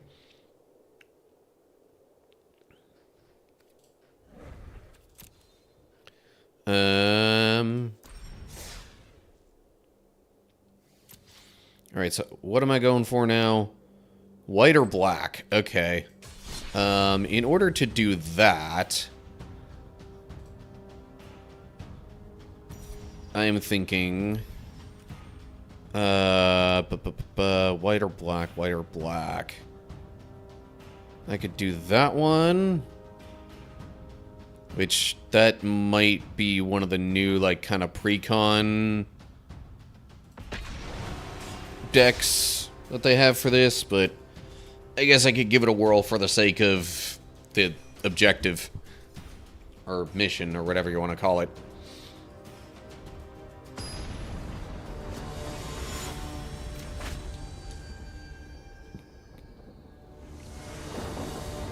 My elbow feels like it wants/needs to crack. There we go. Whenever another creature you control power 2 or less enters Market Watch, Phantom gains flying until end of turn. Power 2 or less enters Surveil 1. I guess I can keep this.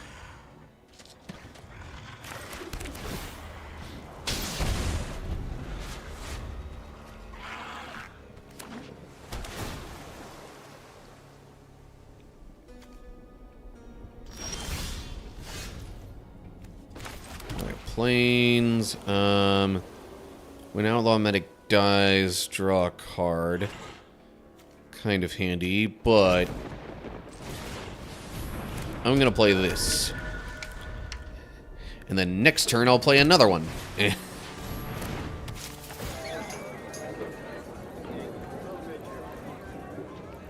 Choose a white creature card in your... Interesting. Whenever another creature you control with power 2 or less enters Surveil 1. Okay. So now I can do that. And this.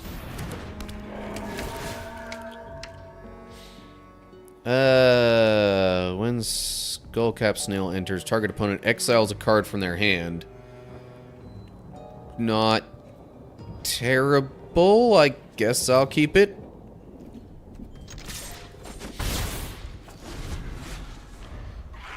I mean, the fact that I'm getting more creatures in my hand with power 2 or less. Ah, you see. Alright, now there's a flyer that they could block with. Screaming Phantom. Also flying. Whenever it attacks, mill a card. I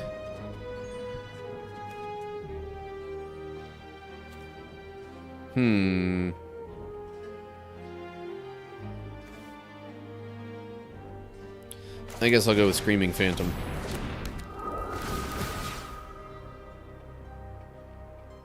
Yeah. More land is helpful.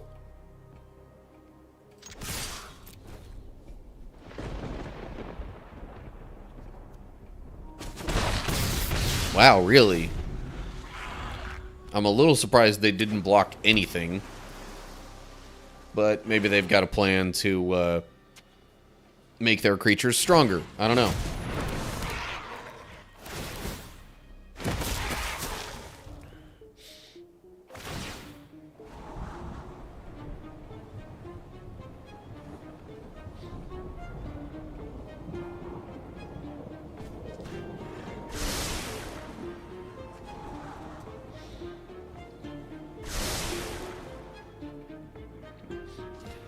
While I'm waiting for their turn to end, friendly reminder, check out Storm Shot.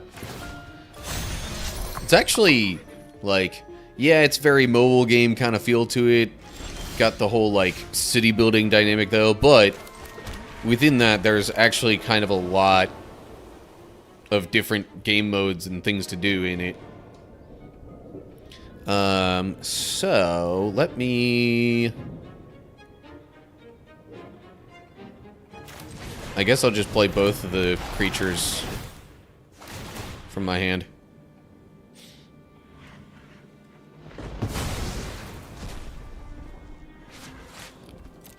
Don't mind having that on top of my deck, because land is helpful.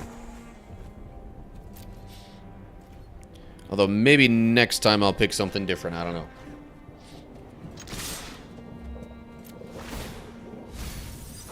Oh, that's right. I forgot I would be milling that. So, kind of went to the bottom anyway. Neither of these are going to die, because that's only one.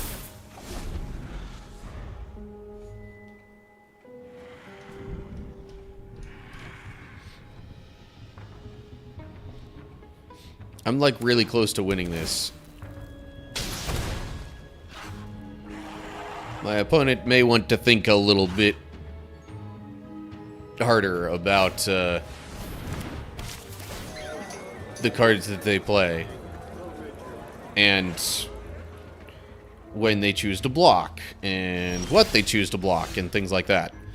Okay, well, I got a swamp anyway. Now, I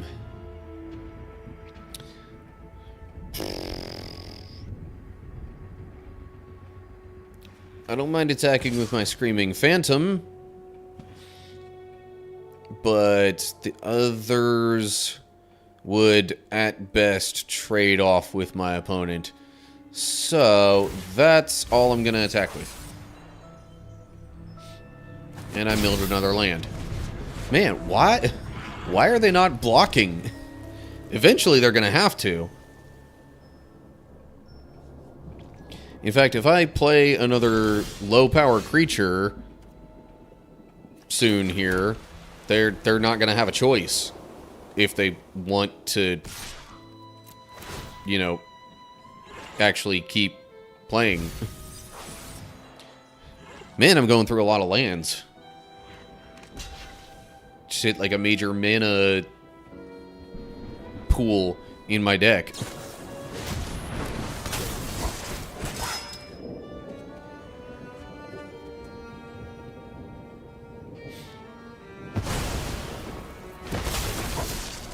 Okay.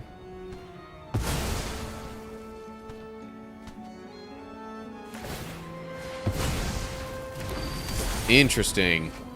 Okay. That wasn't a bad play, I'll admit.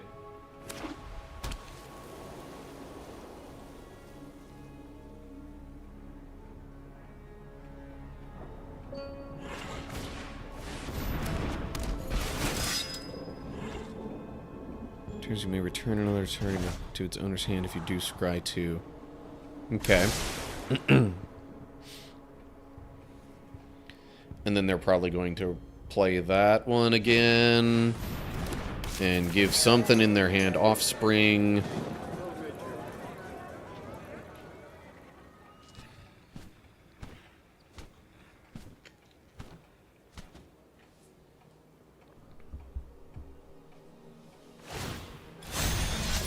Saddle 1. What does that do? Saddle 1. Tap any number of other creatures you control with total power 1 or more. This mount becomes saddled until end of turn. Saddle only as a sorcery. That still doesn't really explain what it does very much. You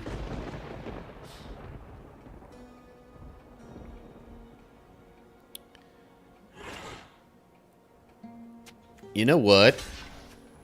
I will block with my outlaw medic. It does not have to die. And I gain a life.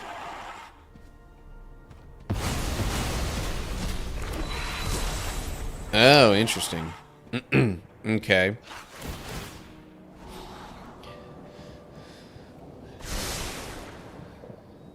So they did that for more, ETB effects. Slimy Dual Leech. At the beginning of combat on your turn, target creature you control with power 2 or less gets 1/0 and gains Death Touch until end of turn. Interesting. Okay. Cool.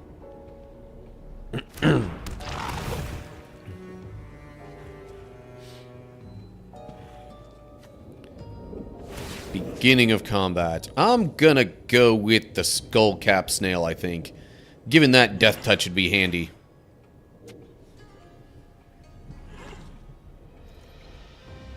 Makes it more worth attacking with.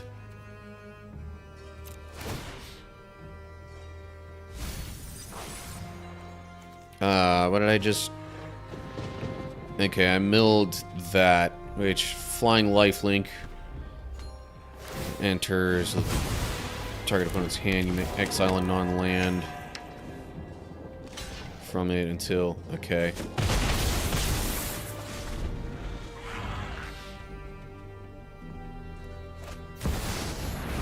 Oh, geez. That's not good for me. Probably. Conjure a card of your choice from her spell book. Ugh, jeez. Okay. I don't know if I really planned on attacking with that anyway. Sure. I'll keep blocking this dude and gaining a life each time.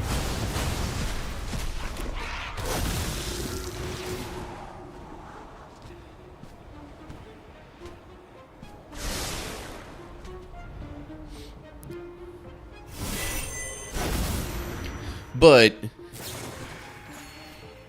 getting to keep conjuring cards without paying their... Oof. Okay, hang on. Destroy target artifact, enchantment, or creature with power 4 or greater. Ah. Okay. Be gone. Now what? Ha ha ha ha ha.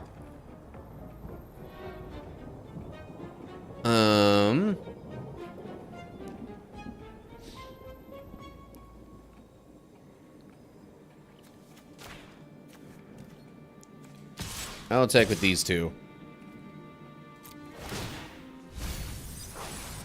Okay, I just milled another copy of Screaming Phantom. Hopefully I get something eventually that'll be like, hey, you can bring back cards from your graveyard.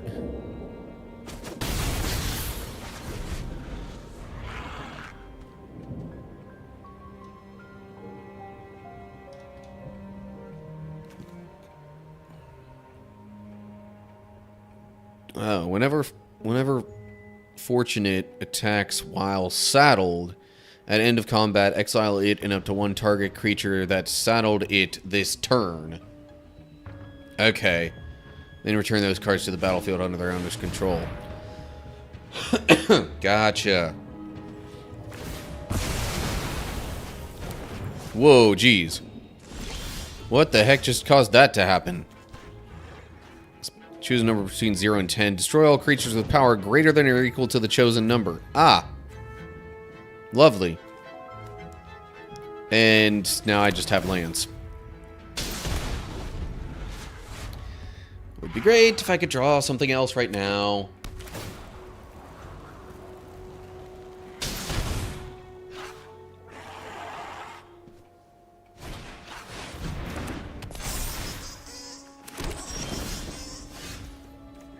Okay, well, that's something else, I guess. Threefold Thunder Hulk. Enters with 3+1/+1 counters on it. Whenever it enters or attacks, create a number of 1/1 colorless gnome artifact creature tokens equal to its power. Dang, okay.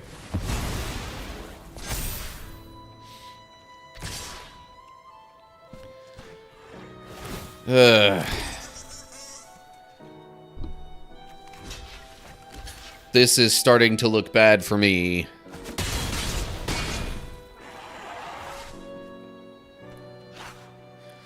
A board wipe didn't do me any favors. Ooh, hello.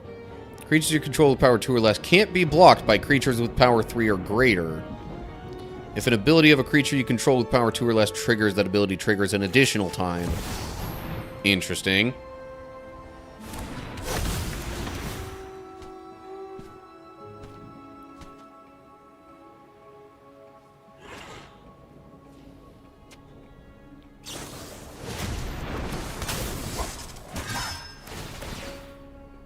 Exile to one other target. Doggone it. Now they're gonna exile my stuff.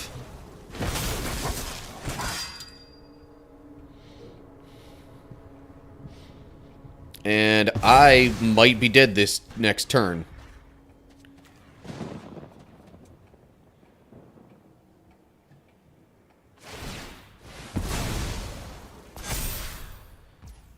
Let's see here. 5, 6, 7, 8, 9, 10, 11, 12, 13. Maybe not yet. Maybe not yet.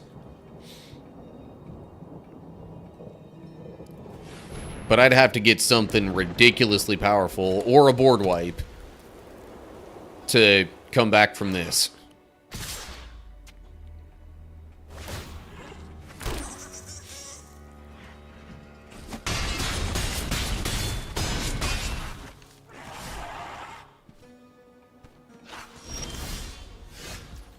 Yeah, no, I would not consider that any kind of ridiculous. Ugh.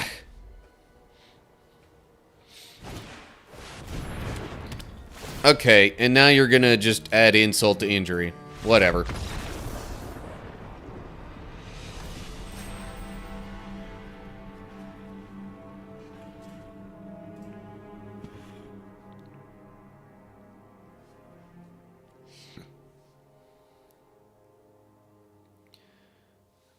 Alright, Twitch ads are in progress, and I actually kind of need to take a quick break. So, I will see y'all in a little bit.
That's the right scene. Okay.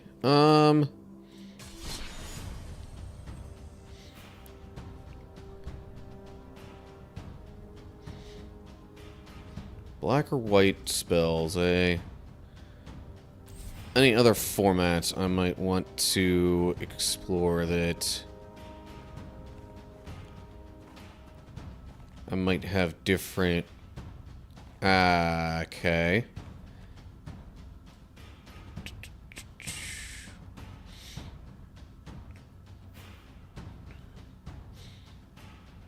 Also, what's Explorer? I'm not sure.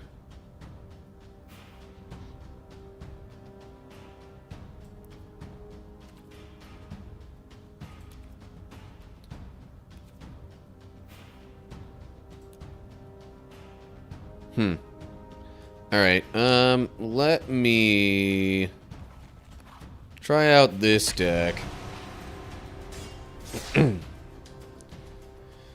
Pretty sure this one's just generally centered around life gain effects.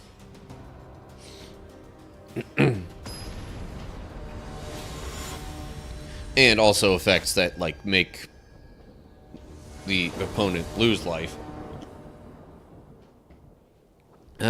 That's not a terrible starting hand. I guess I'll keep it.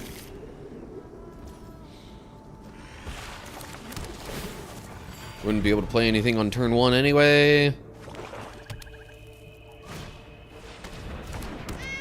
Cauldron Familiar. Oh, fun. Swamp. Do Griffin. At the beginning of your end step, if you gain 3 or more life this turn, create a 2/2 white Griffin with flying. Huh.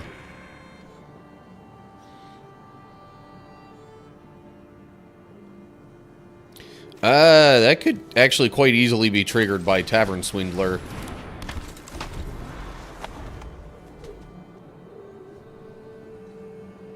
As long as I got the right coin flip. Yeah, that lovely combo.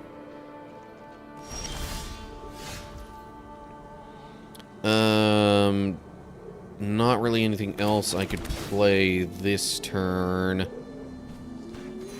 that I would really want to anyway. Ooh, that... but I wanted to do this.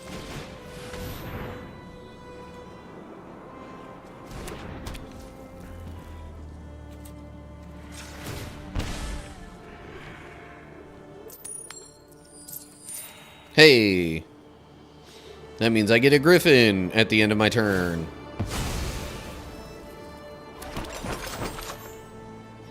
I'm trying to remember. Sacrifice of food. Cauldron. Yeah, okay.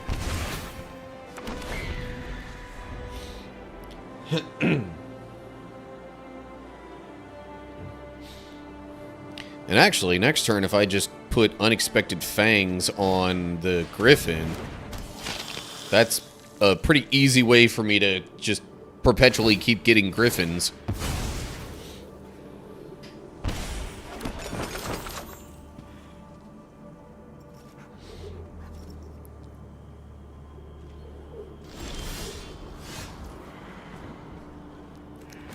Swamp. Technically, I could do... let's see here. Gain 4 life. Enchanted permanent can't attack or block. That's not the issue with any of this stuff.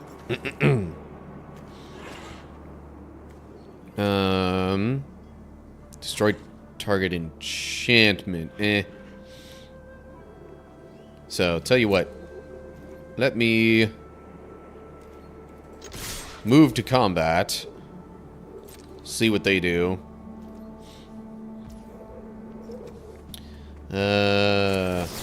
Unexpected Fangs on the Griffin. Next.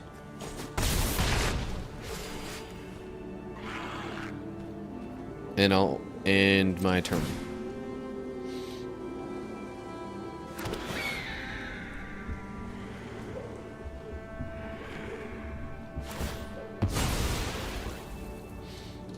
So, yeah, they might keep looping Cauldron Familiar and whatnot, but at this point, I've got enough life gain to counteract that pretty easily. Unless they find a way to make some sort of infinite loop out of it. But they would need a way to untap Witch's Oven.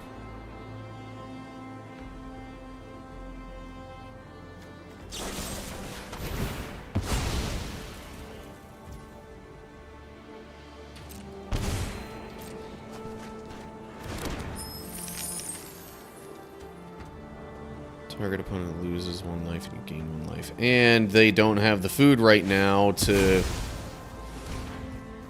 bring back the Cauldron Familiar.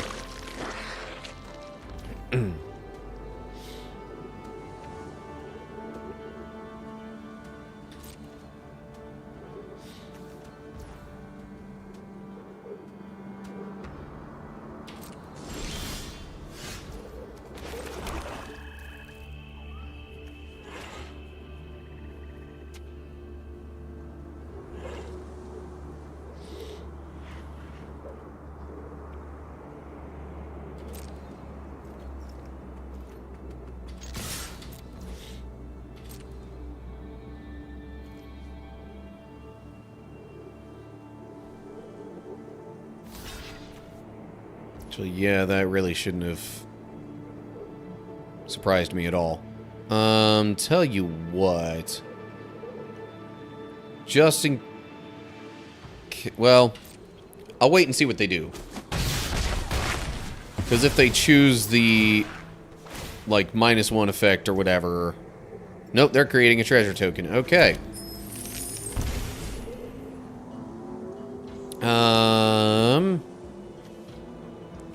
It's activated abilities. Can't be activated... Dude, give me 2 seconds. Daggum. Does tapping count as an activated ability? I would think so.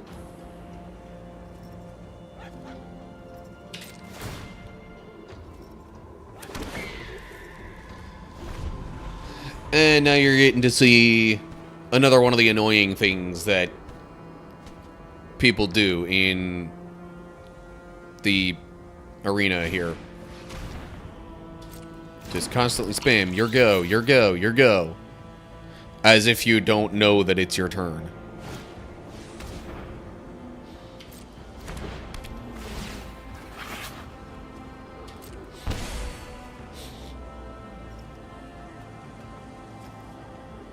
What does learning do? You may reveal a lesson card you own. Put it into your hand or discard a card to draw a card.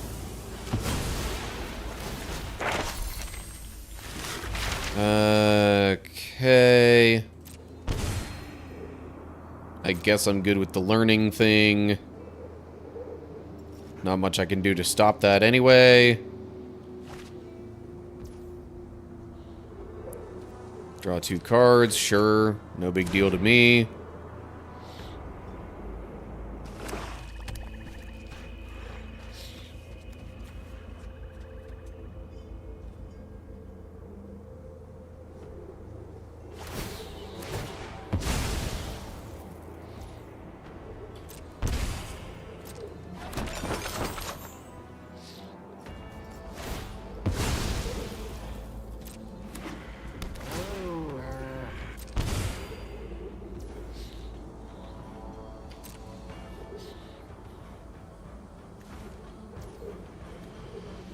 They're definitely finding ways to keep this close, though. I will admit that. Okay, you know what? Since I have 2 copies of Fate's Fetters in my hand, let me just use one of them.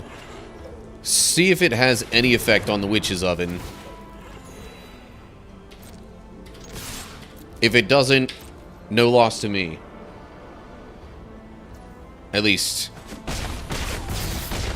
no obvious loss to me.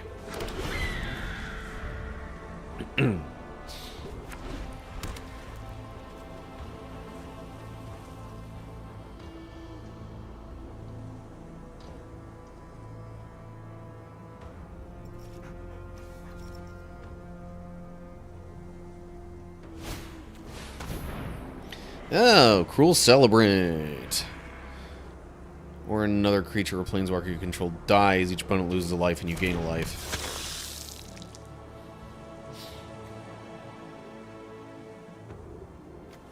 So it's the same kind of effect as Blood Artist.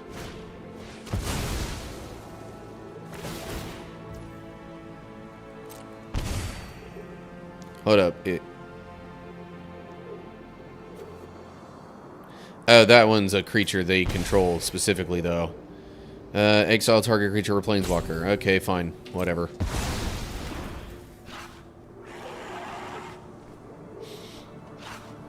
Alright, that makes my whole Griffin creation thing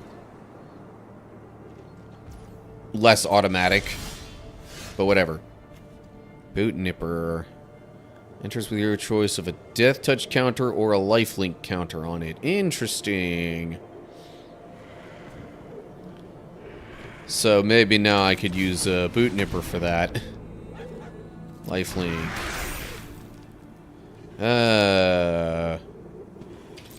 On to combat. Okay, dude, stop spamming the whole your go thing. It's annoying. Nobody likes it.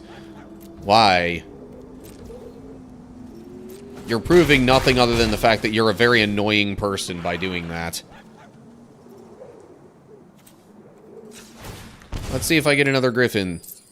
Nope, not this time. Okay, fine.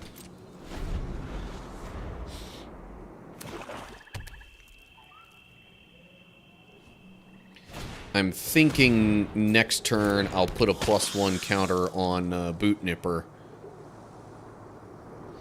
Or maybe even this turn, I don't know.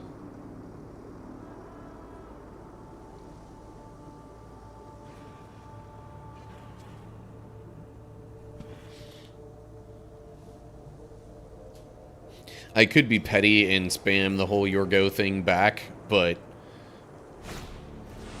nah. I'll, you know, try and be the better man here. Bigger person, maybe I should say. Oh no, I'm being attacked for 1 damage.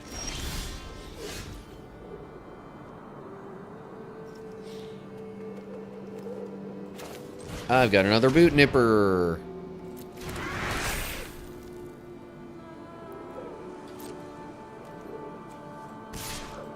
Definitely attacking with these 3.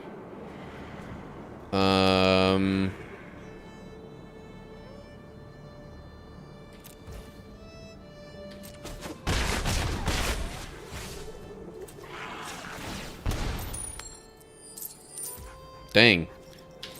That's twice in a row I've lost that now. Bit annoying. Okay. Create a goat token. Exile 4 other cards from your graveyard. Okay. Escapes with 2+1/+1 counters. Destroy target creature if it has mana value 2 or less. Okay.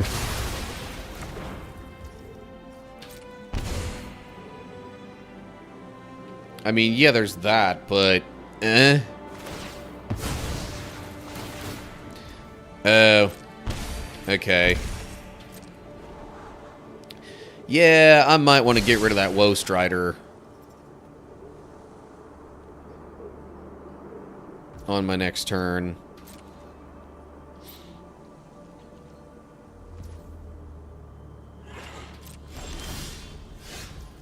Ooh. Indulging Patrician. At the beginning of your end step, if you gain 3 or more life this turn, each opponent loses 3 life. Interesting.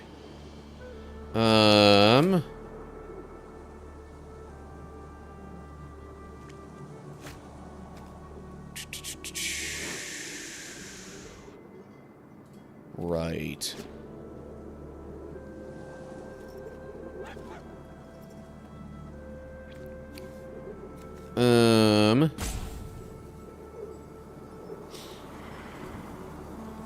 You know what?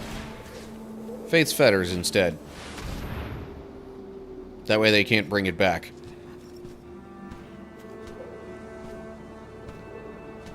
And you can't use its sacrifice effect to sacrifice itself, because it says another creature.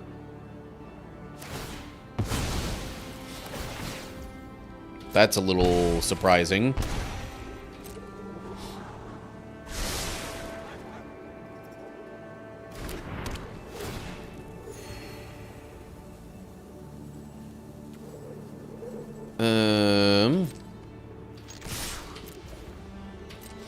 Tell you what, if they choose not to block, I will go ahead and put that +1 counter on Boot Nipper.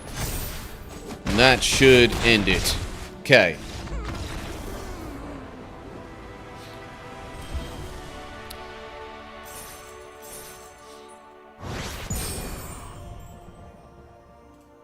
I win.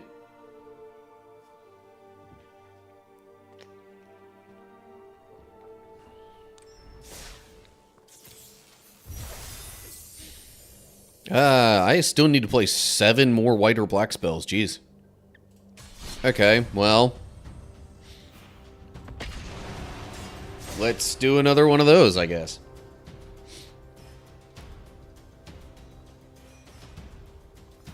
Or I guess I could have tried another white and black deck. But, meh. Oh well.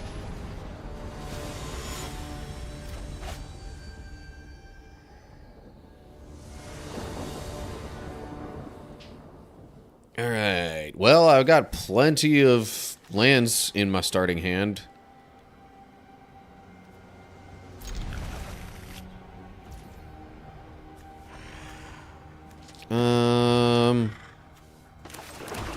Meh.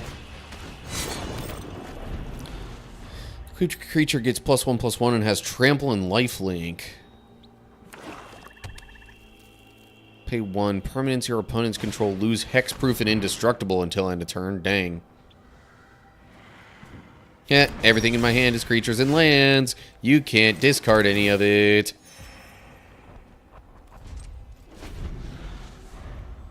Lose hexproof and indestructible until end of turn. Dang.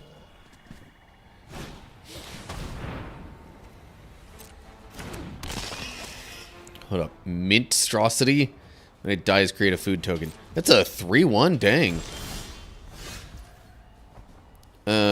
Okay. Let me do this. Plains here. I'll play Indulging Patrician.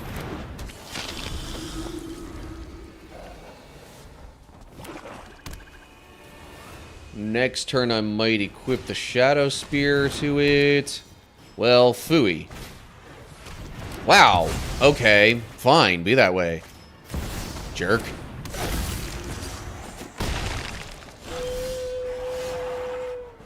I'll play this Swamp, I guess.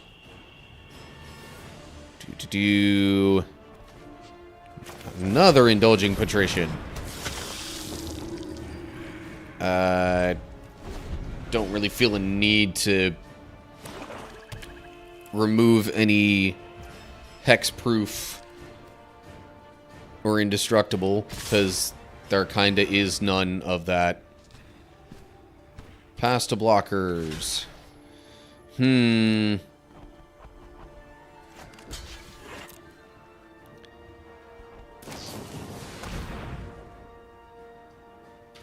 Target creature gets 1/0. That creature gains indestructible until end of turn. Well, guess what? It's not indestructible anymore.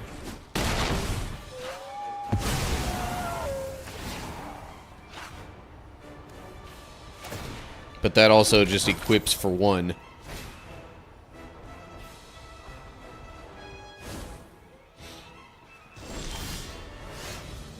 Okay. Play a Plains, Baneslayer Angel. Flying, First Strike, Lifelink, Protection from Demons and Dragons.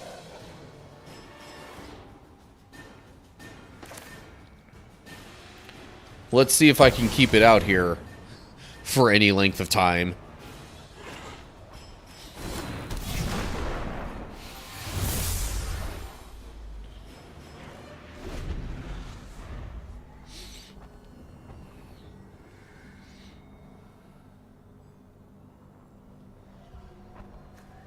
If only it also just had protection from black.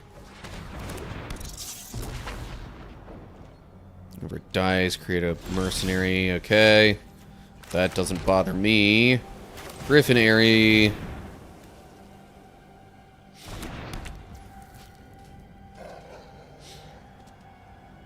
I'm gonna save the mana from Shadow Spear.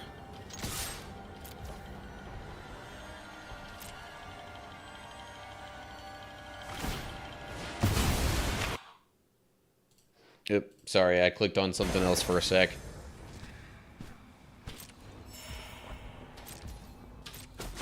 Boom. And I'll end my turn.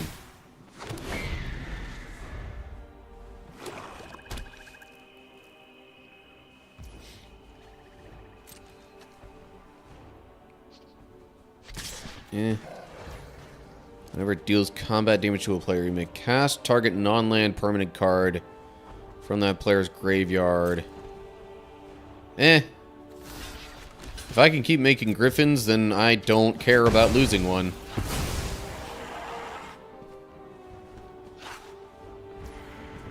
Even just for something like that. Ooh, hey. Another indulging patron. Okay, they just quit. They conceded, I should say. Gotta say, not doing too bad with this deck.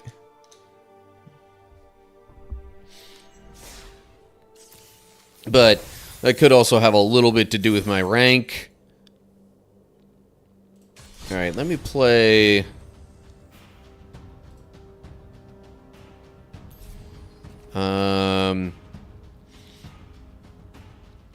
Let me see what Explorer ranked, like, if that's any different.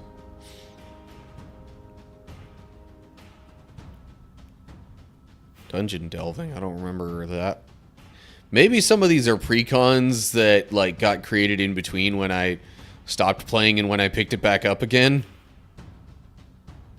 The other one I was thinking about using was this right here.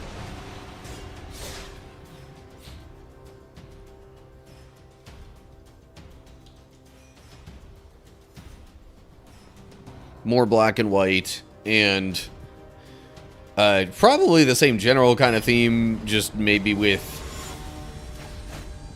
a different set of cards doing it. Oh, jeez. That's a... It's not the best starting hand.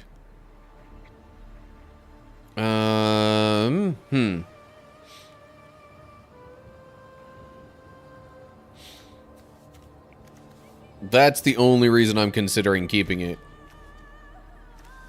Let me take a mulligan. That's a bit better.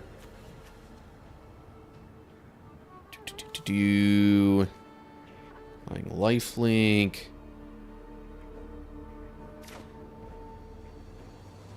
Okay, I'm definitely keeping 6. I'm just debating on... I might put that at the bottom.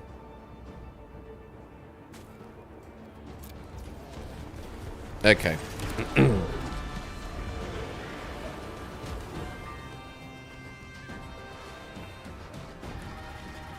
Oh, they've got a companion going here. Gigantha.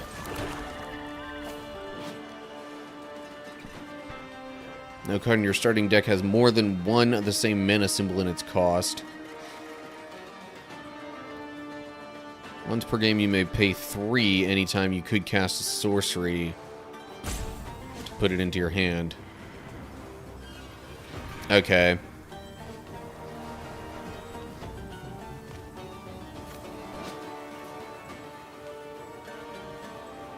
Can't be spent to pay generic mana costs.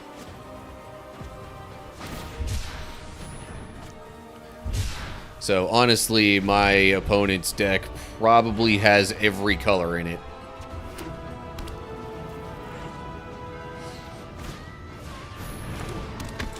No guarantees that that's the case, but it seems likely.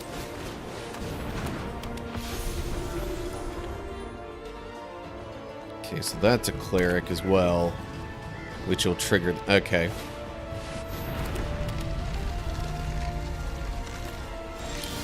Another swamp sure would be nice.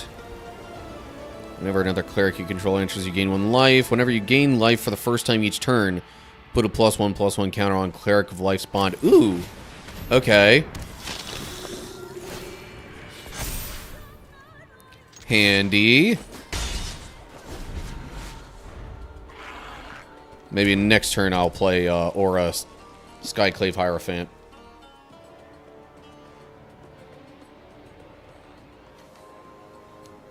Or another cleric you control dies. Return target cleric card with lesser mana value from your graveyard to the battlefield. Okay. Whenever you cycle another card, you gain 1 life. Okay, so now they've put Gigantha in their hand. Ooh. Mangara. Whenever an opponent attacks with creatures, if 2 or more of those creatures are attacking you, and or planeswalkers you control, draw a card. Whenever an opponent casts their second spell each turn, draw a card.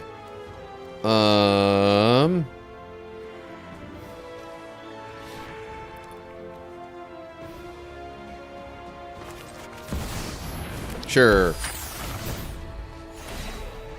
Drawing cards is good. Whoa.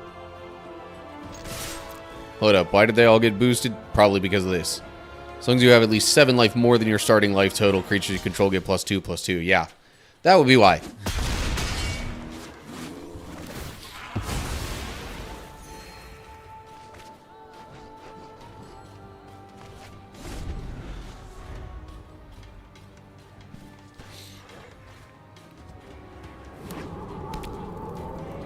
Another swamp would still be nice. Hey, look at that. Another swamp. Oh yeah. Scion of the Swarm. Let's go.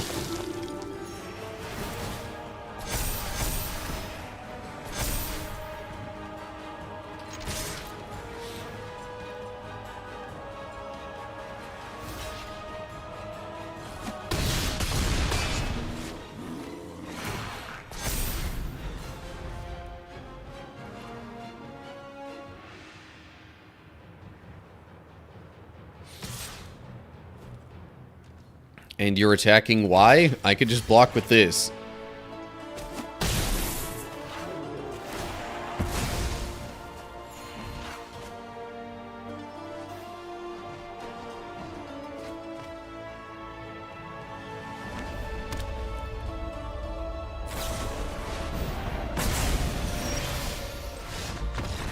Okay.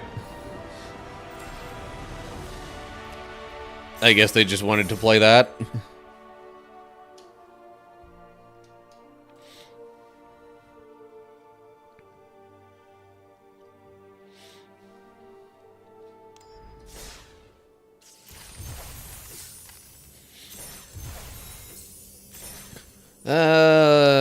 Another win and I get a free card. So, you know what? Let's run that back.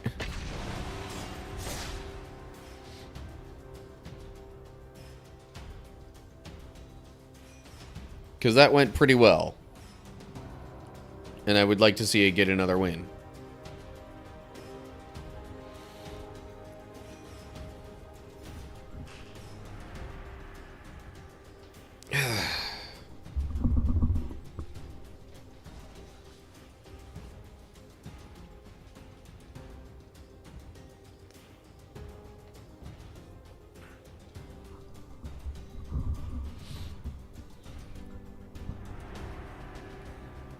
Jeez.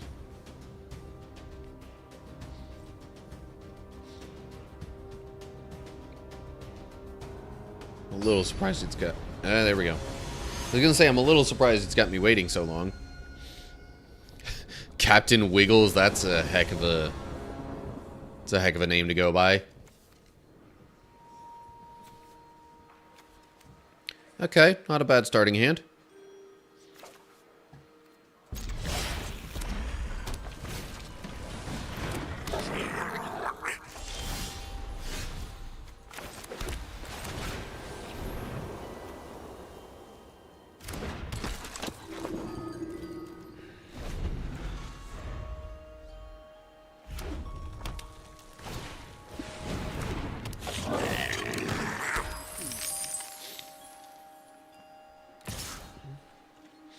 Nah.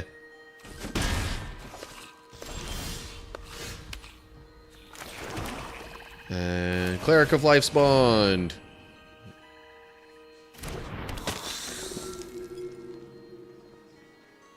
Now I will attack with Anointed Chorister. So then the life link will, Oh, okay. Well, that's not ideal, but whatever. Still get a +1/+1 on Cleric of Life spawn, so that's helpful.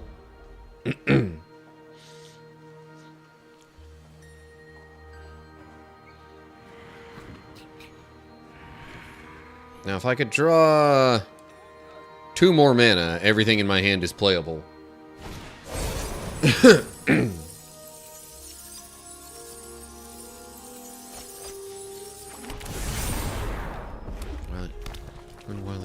Okay, so I guess that was getting +2/+0.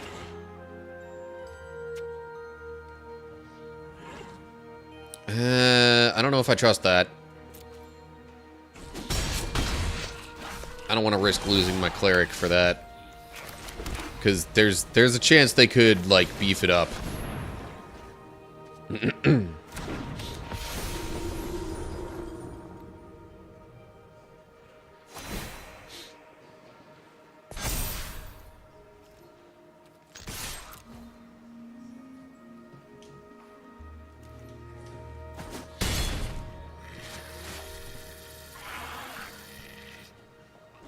And then starting next turn,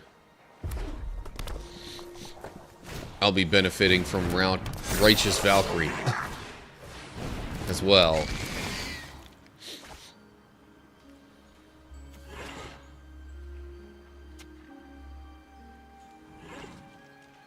Untap target creature, okay.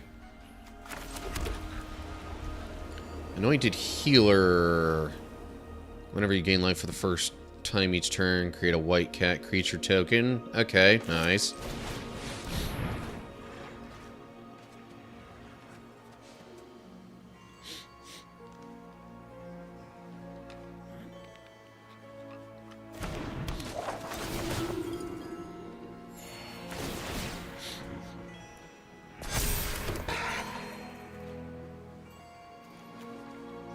Whenever you gain life for the first time each turn. Right, okay.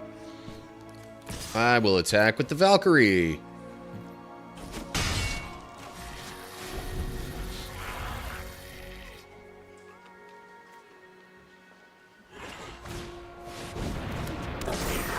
What is that? Whenever you cast an instant or sorcery spell that targets only Zada, copy that spell for each other creature you control that the spell could target. Interesting. Marauding Blight Priest. Ooh, that's helpful.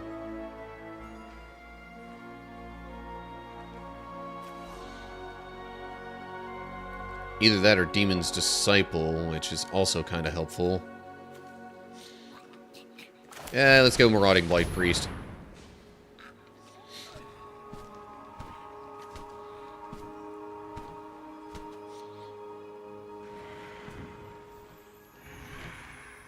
My opponent still doesn't have anything with flying, so...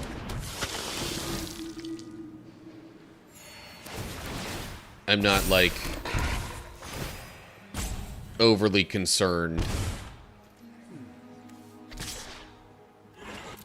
about my current situation now.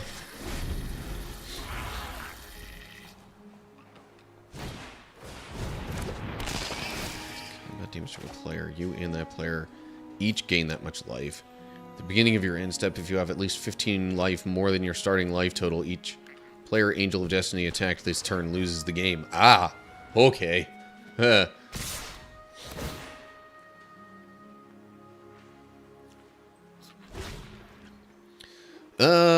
Let's see here. I'll definitely block that.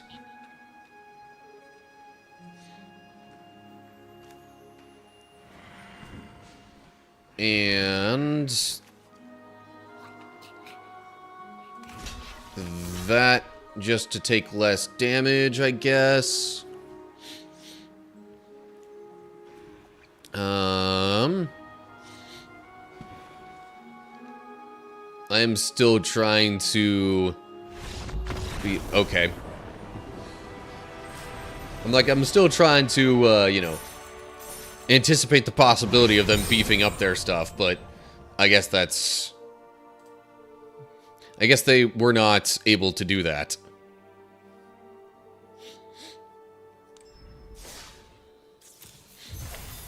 Yay, free card. Market Gnome. When Market Gnome dies, you gain 1 life and draw a card. When it's exiled from the battlefield, while you're activating a craft ability, you gain 1 life and draw a card.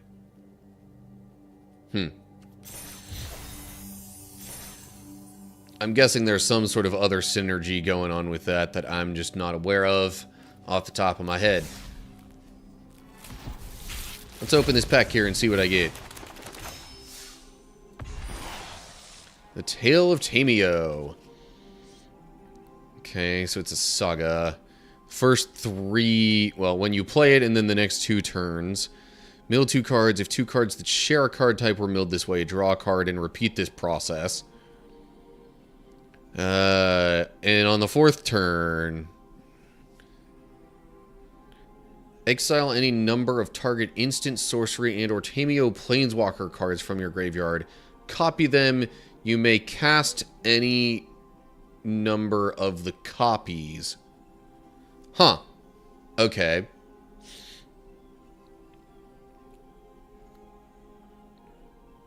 Dashing Bloodsucker. Whenever an enchantment you control enters, and whenever you fully unlock a room, Dashing Bloodsucker gets 2-0 and gains lifelink until end of turn.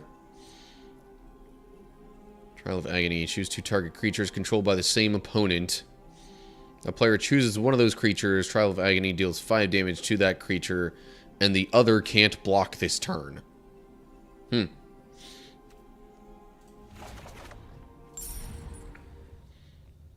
Now, what else is it trying to show me in the store here?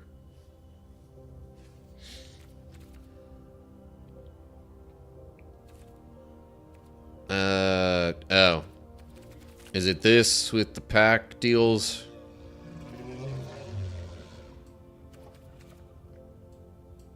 Trying to grab this and drag it. There we go. Limited time offer.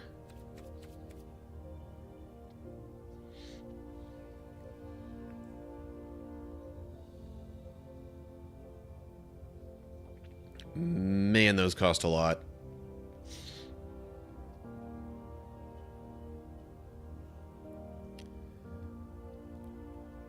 And yeah, that's just for looks, basically. What deals do we have here? Could get a random Ixalan pack. And the rest of that is just... Alright, you know what? Sure. Just once. Because I'm only allowed to do it once.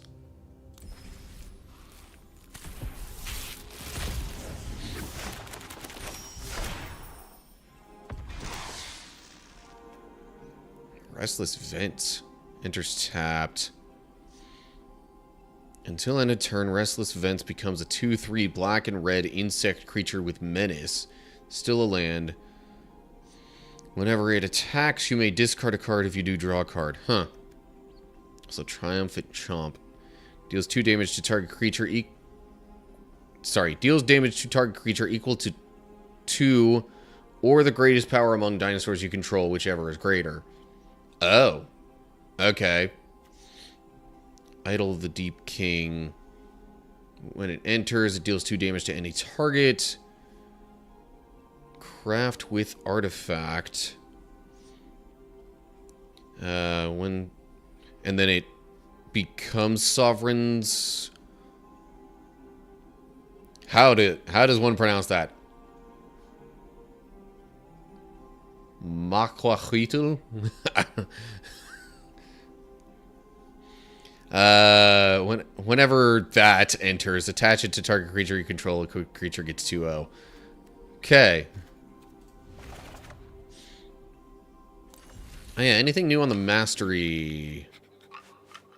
No. Okay.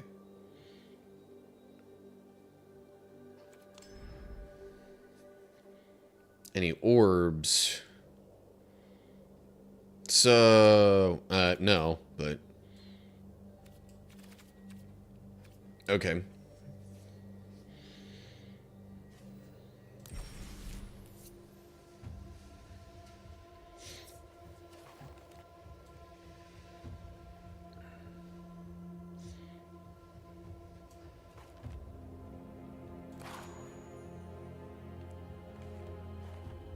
Okay, that's just not valid for a certain type, I guess? I don't know.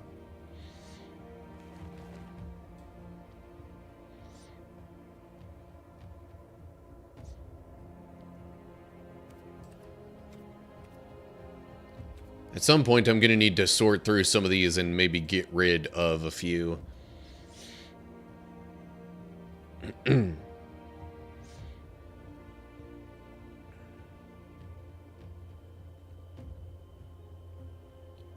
Like, I'm pretty sure I made some of these specifically for certain types of, you know, certain game types, I guess, would be the best way to say that. But, oh well. Maybe that could all happen later. I am actually thinking I might wrap up the stream here. Getting a little hungry, and I got some other stuff I might like to do today. So,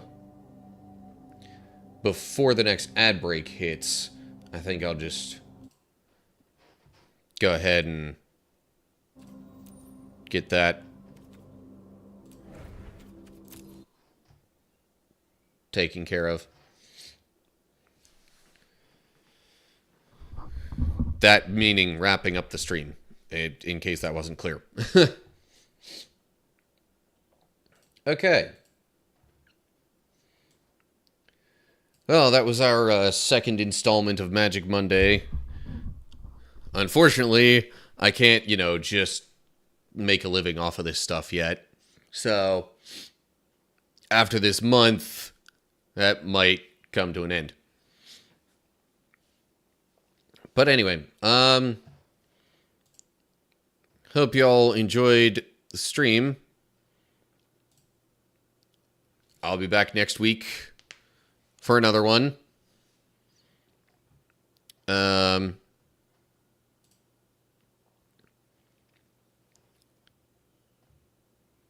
yeah. I do other stuff throughout the week as well. If you're interested, feel free to stop by sometime and see what I'm up to.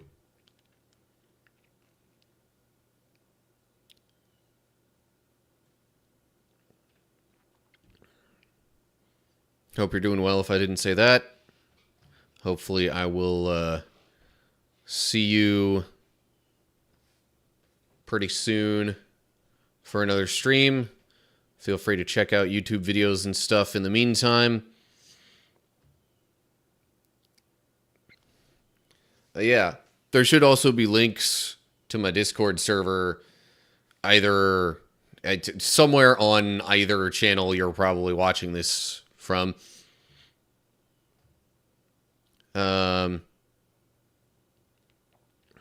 Otherwise, that's probably all I've got for you. So,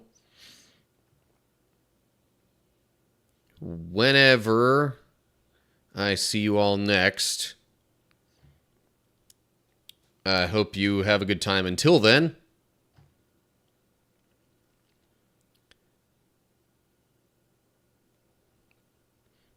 But whatever ends up happening, as for your part, until I do see you again,